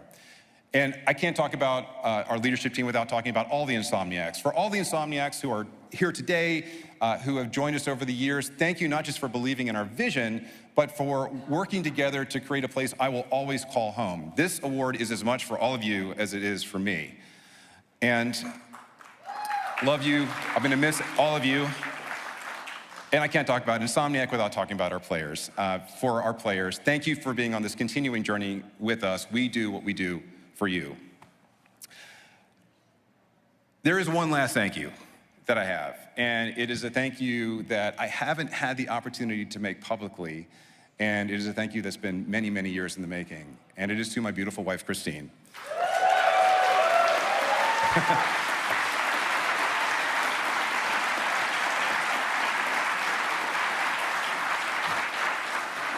And Christine, I'll bet you've been sitting there thinking, oh my God, he forgot me again.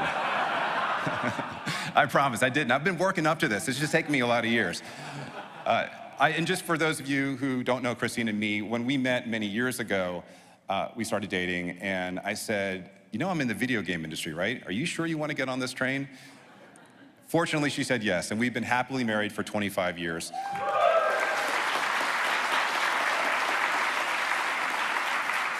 So, Christine, thank you for being my soulmate, my best friend, for being an incredible partner in raising 4 amazing kids who I know are watching. Grayson, Kylie, Tinley, and Brennan. Your mom's awesome, right? You know that. And more than that, thank you for being so unfailingly positive about everything and reminding me every single day to see the good in every person and every situation, no matter what. I love you, babe. I do.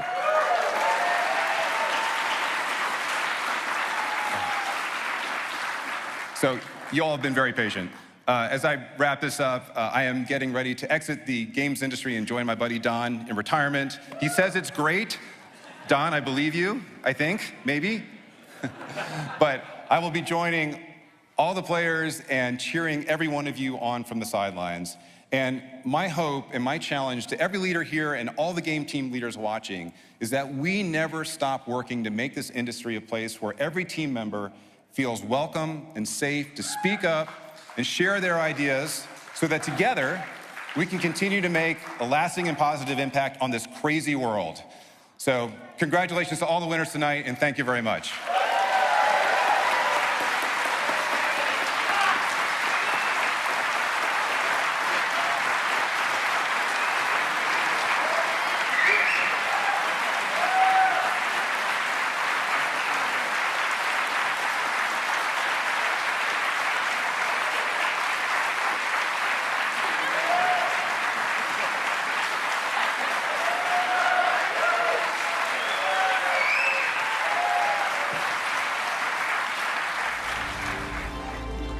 Please welcome the co-founder of Windflower Games and an advisor to the Independent Game Summit, Sunny Pavlovich.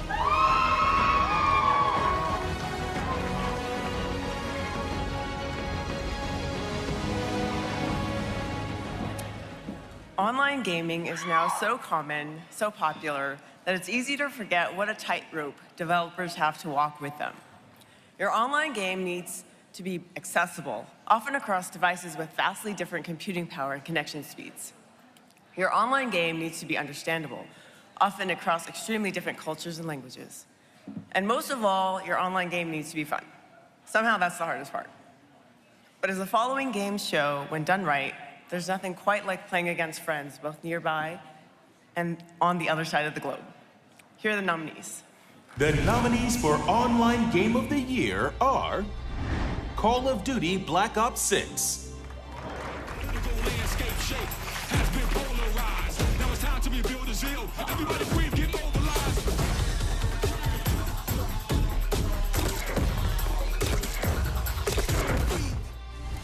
Diablo 4 Vessel of Hatred,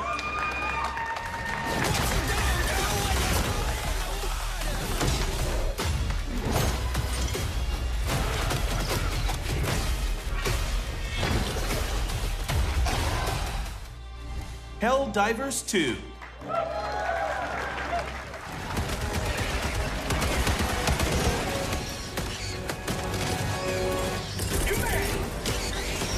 Orbital inbound! Charging in an Eagle! Marvel Rivals, Disappear! Fantastic! I'm opening a portal. Don't mess with the amazing Spider-Man! Warhammer 40,000 Space Marine 2,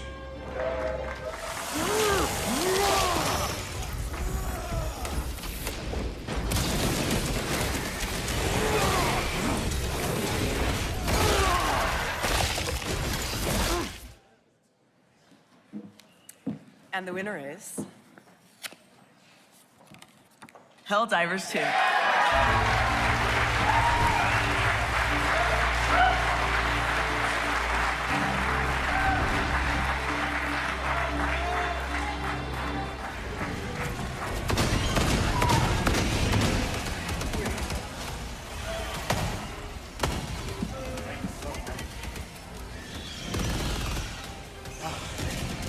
Okay. You know, in one way, it's a little bit embarrassing to go up on stage so many times. But I don't know, I'm kind of out of thank yous. So to the team, to our partners, and to our community. But now, in honesty though, really, I think this award is one that I really would like to dedicate to all of the friends of us as game developers. Because I know a lot of you play video games in your spare time, and at least for me, video games has been a way for me to stay connected to all of my friends across the world, for a way for us to hang out and have a good time, even though we're separated by oceans, separated by vast forests and other geological features. But also, I think this award, more than any, goes out to the millions of Helldivers out there that are on a daily basis fighting for democracy.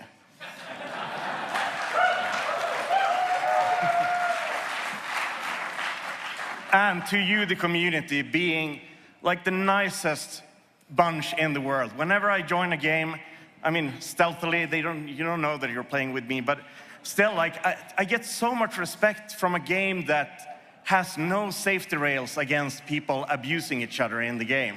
And everybody just turns out that they're nice, even though griefing is something that you can do to your heart's content in Helldivers. And it just makes me proud and happy to see the good side of mankind while being a henchman of a totalitarian regime. So, thank you. For the community. Yeah.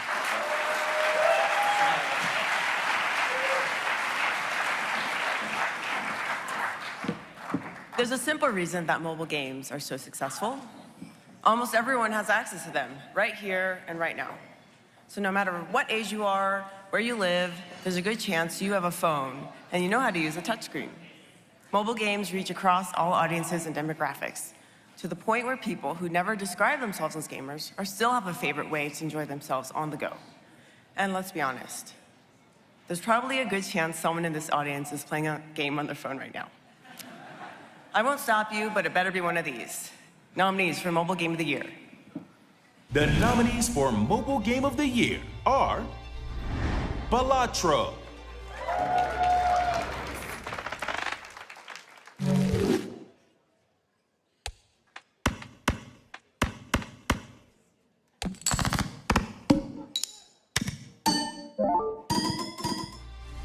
Halls of Torment,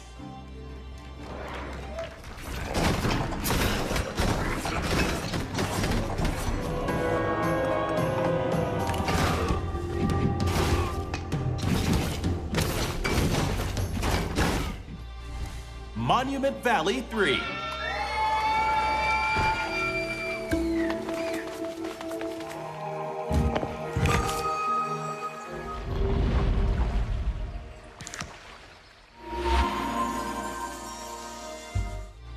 Paper Trail,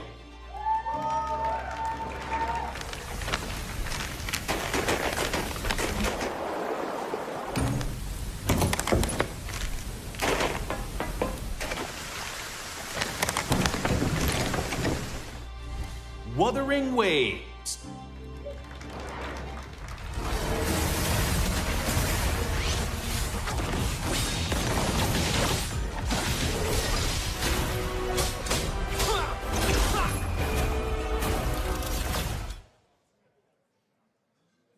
And the winner is Mobile Game of the Year, Balatro.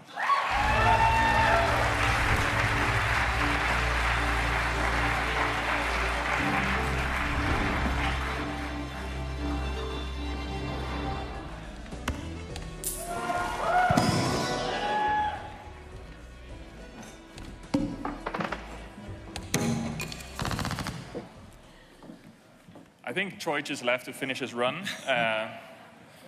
But this is, again, this is amazing. I think I know that bringing this game to mobile probably added a few gray strands to Local Thung's beautiful hair. But I also know that the thing he likes the most to see from in this wild journey is when he sees people play a game of Balatro in a weird place, like in the pub, or in a hospital waiting room, or at the Rockets basketball game, wherever they are. And I think that is something you can only achieve on mobile. And how many of you have handed their phone to like a parent or someone who doesn't really play games and lost their phone for like an hour? And that is just a cool experience. So I hope it was worth it for you, because I think you need to put up some new shelves in your home. Thanks.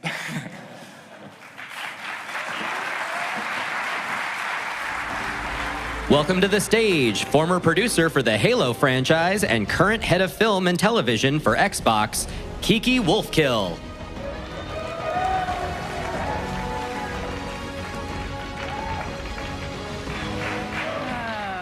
Good evening.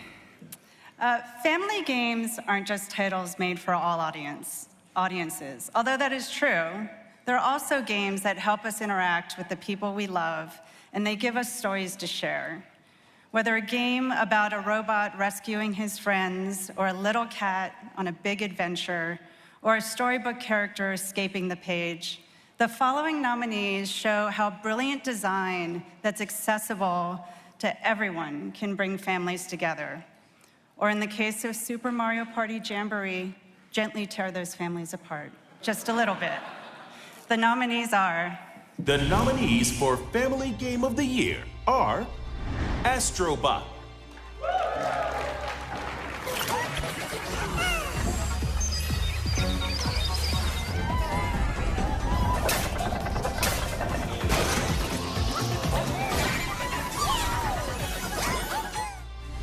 Cat Quest 3,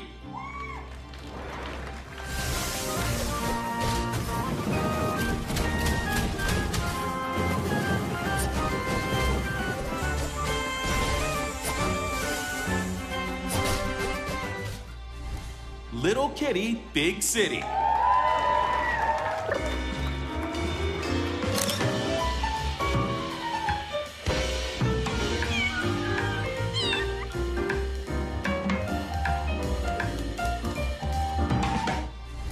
The Plucky Squire,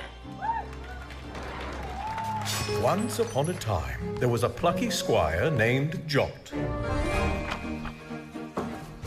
Jot roamed the land in search of adventure, battling beasts. Super Mario Party Jamboree.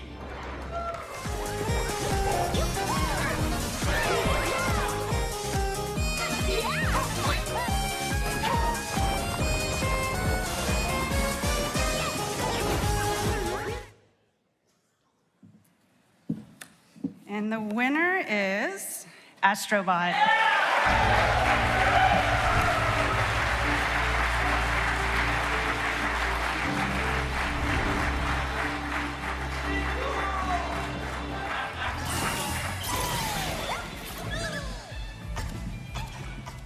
Right. Wow, family games, you know, this is our go-to, actually. We care so much about this category. So once again, Team Asobi, you know, back home, all 64 of you, well done from the bottom of my heart. Did you see what I did? 65 minus 1 is 64. Okay. Yeah, family games, it's really important for us because we all have memories, right, from the first games we played. And the people who made those games, they are shaping our lives. You know, and we all ended up working in this industry because maybe at some point our eyes, you know, crossed paths with a video game that was amazing. And so we take it as it's a huge duty, but also a massive privilege to be the people to put games in the hands of kids for the first time. And so this award means the world to us. So thank you so much. Thank you.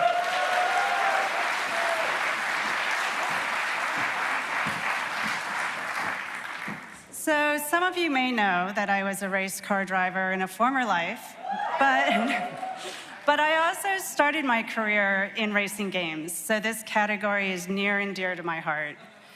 For many of us, racing games offer the ultimate wish fulfillment, driving exotic cars at breakneck speeds, making that perfect pass, playing race engineer and modding to your heart's content, no wallet required. Racing games offer the thrill of wheel-to-wheel competition with the adrenaline rush of decelerating from 230 miles per hour into a corner to dive. And where else can you practice your four-wheel drift in the streets of Tokyo without getting a ticket? There's nothing like it. The nominees for Racing Game of the Year are... The nominees for Racing Game of the Year are F1 24.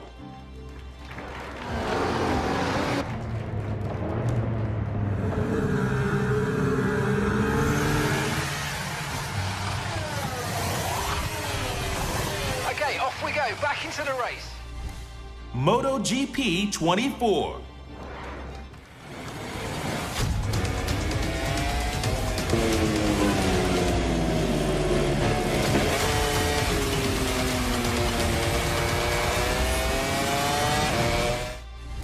Night Runners Prologue.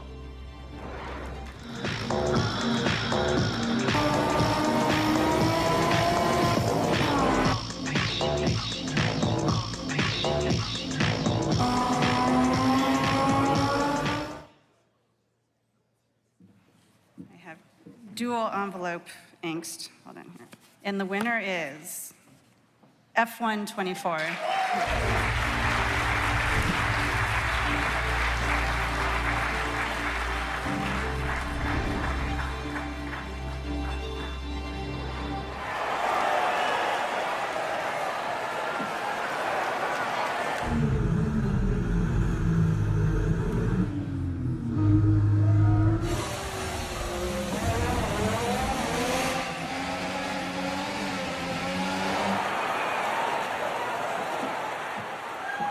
We're accepting this on behalf of our team out in Guilford from the Family D.I.C.E. Sports. Thank you so much.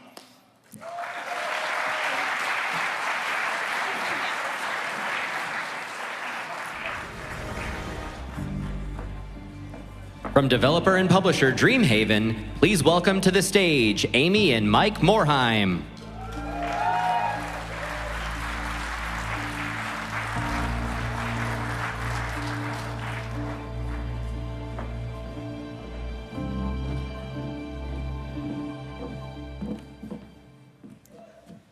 Whoever came up with the phrase, "there are no more original ideas," hasn't met game designers.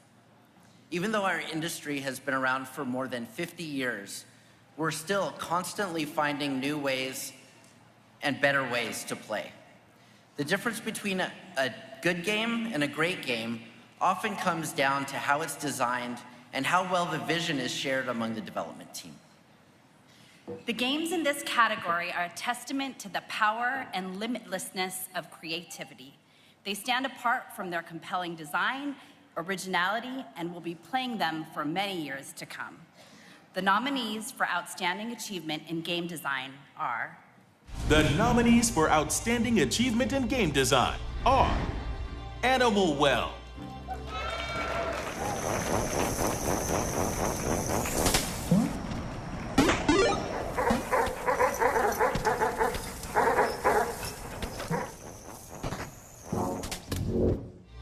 Astrobot,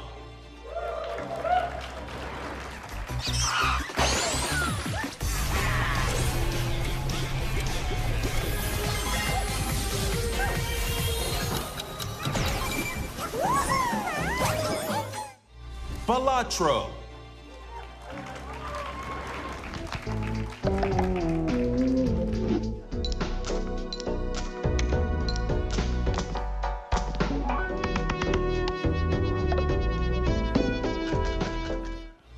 Helldivers 2,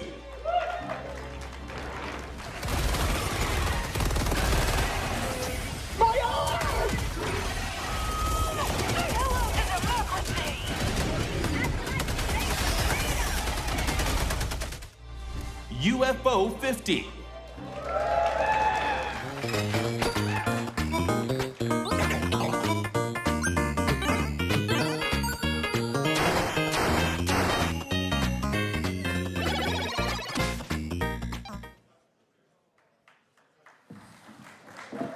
And the winner is Astrobot.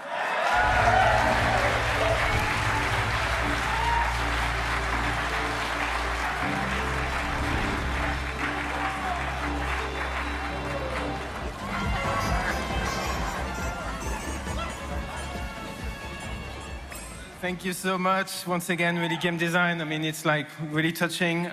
So once again, Team Asobi back in Japan, they're watching this, and I really want to shout out to the amazing game design team, led by Hironori Yatoku. But of course, it's not just the game design team. The way we work is that everybody really chips their ideas, and from our prototypes to the way it goes to art, animation, audio, everybody chips in.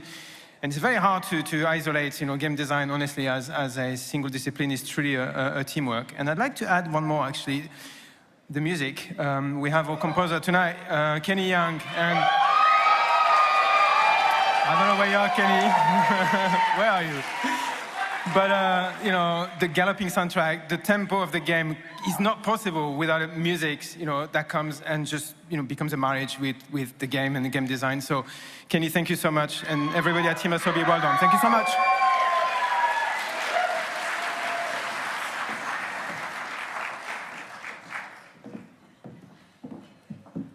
One of the hardest questions game directors get is, what does a game director do?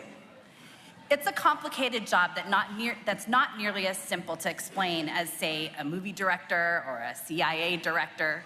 Game directors are the glue that keep games together. They make sure all the various teams with all the various ideas come together to make one fluid experience. Directing a game means you have to know and do a little bit of everything.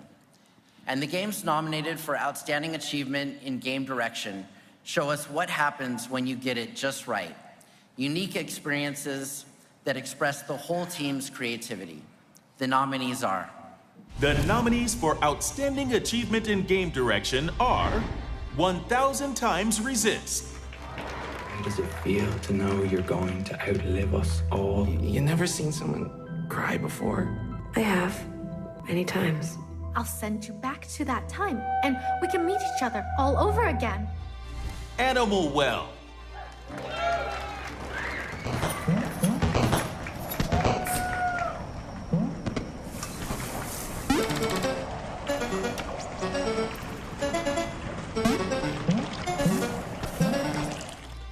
Lorelei and the Laser Eyes.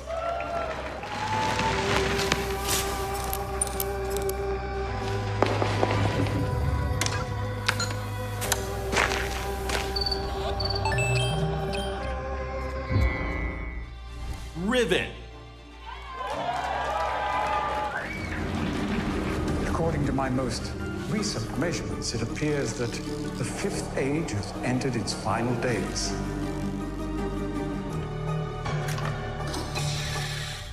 Thank goodness you're here. Thank goodness you're here.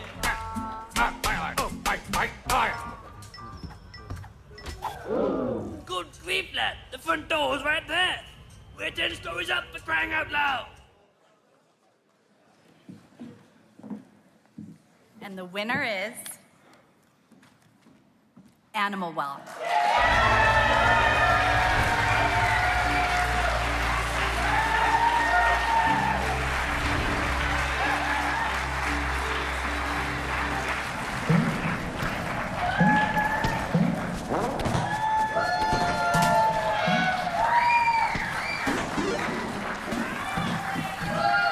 All right, wow. Was not expecting this, but yeah, so Animal Well is pretty much the result of me being kind of like left to my own devices throughout all of development, and this is the result. But yeah, honestly, it would not be nearly as good of a game if it weren't for all like the feedback and the testing and the play testing from my partner Dan, everyone at Big Mo, Jason and Leah, my girlfriend Madison. They just, you know, played the game so much and gave their thoughts, and yeah, I'm just super grateful. This is amazing. Thank you so much.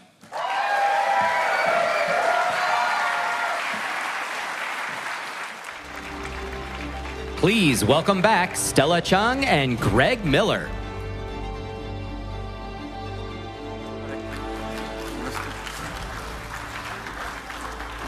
It's still so long. I know. It's such a long walk this year. I'm not getting over it. Good news, everybody. We are almost done. We're at the final award, everybody. Yes. Game of the year. But an award this big should be presented by someone just as big. Please welcome the D.I.C.E. award-winning writer and director behind games like The Last of Us, Uncharted 4, and the upcoming intergalactic The Heretic Prophet. Naughty Dog, head of studio and head of creative, Neil Druckmann.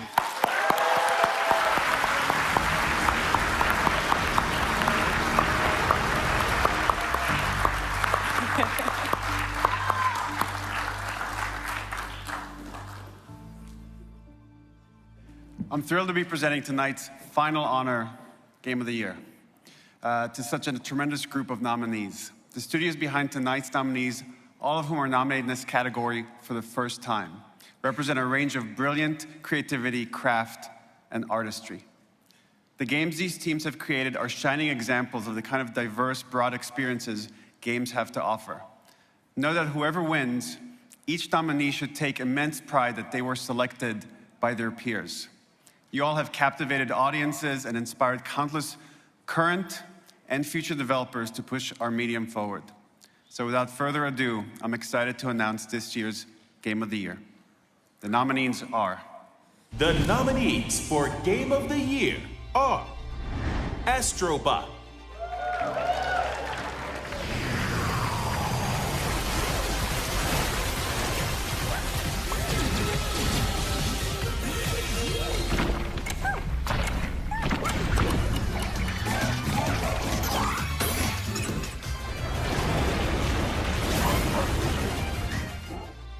Balatro,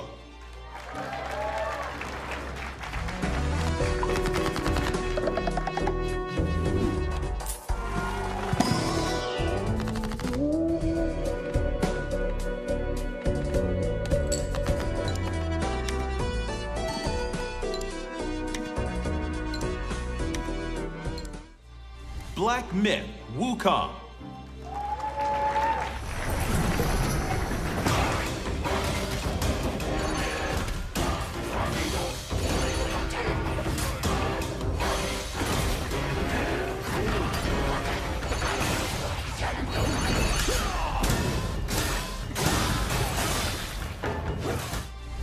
Helldivers 2.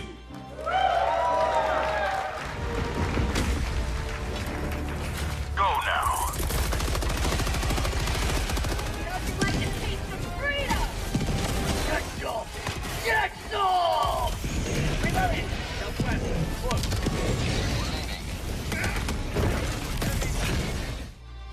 Indiana Jones and the Great Circle. Myths, history. There's different ways to interpret the past. Temple, maybe a rite of passage for Khmer warriors.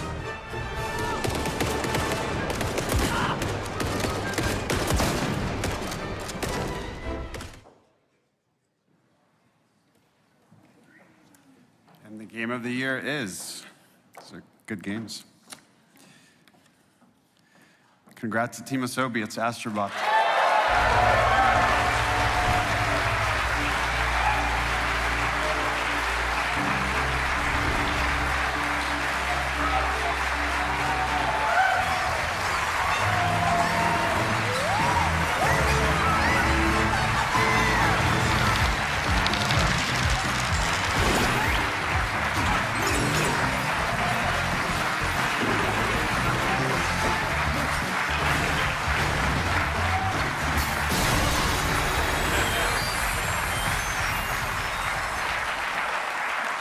Thank you very much.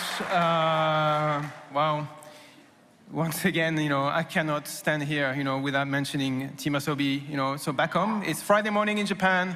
They finished lunch. They had a great review, I hope. And look at you. The world is watching you once again. You put your love and heart into this game. And, today you're seeing the rewards of that. I can't thank you enough. I wish we were all here together. Thank you so much. And, really, from the bottom of my heart, I just want to thank you for every single day that you put in. We should also thank, all the partners. I know it's the classic kind of thank you round, but I mean, we couldn't be making Team Asobi as a studio, without the trust, of our leaders, Herman and Scott Roddy and many others. And, Astrobot was a celebration of 30 years of PlayStation. I think I said it before, but I mean, the number of publishers who came and raised their hand without asking anything in return just to be part of this was amazing. And the TPR team that organized all of this and got us talking to these teams did an amazing job, really. And so playing Astrobot is also like, revisiting 30 years of, video games. And to them, really, to all these publishers, I want to thank you from the bottom of my heart. And please, a round of applause for them.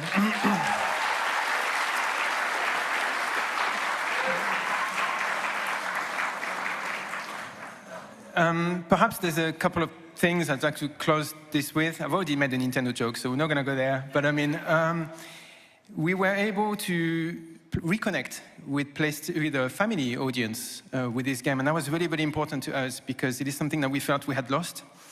And being able to reconnect, and talk to the audience again was really, really important. But also making a game that isn't, 200 hours long. It was actually quite compact, quite small, with a small team. And I think right now we need to remember that the fun and the magic can come from very small things. So I hope it serves perhaps as an advice or for people to give them confidence to do small things, because I think the industry needs it right now as well. And finally, the people that we nominated tonight, honestly, you deserve to win it as much as we do.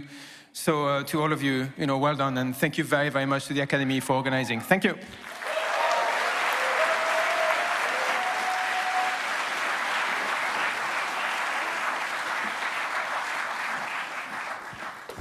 One more time for Astrobot, everybody!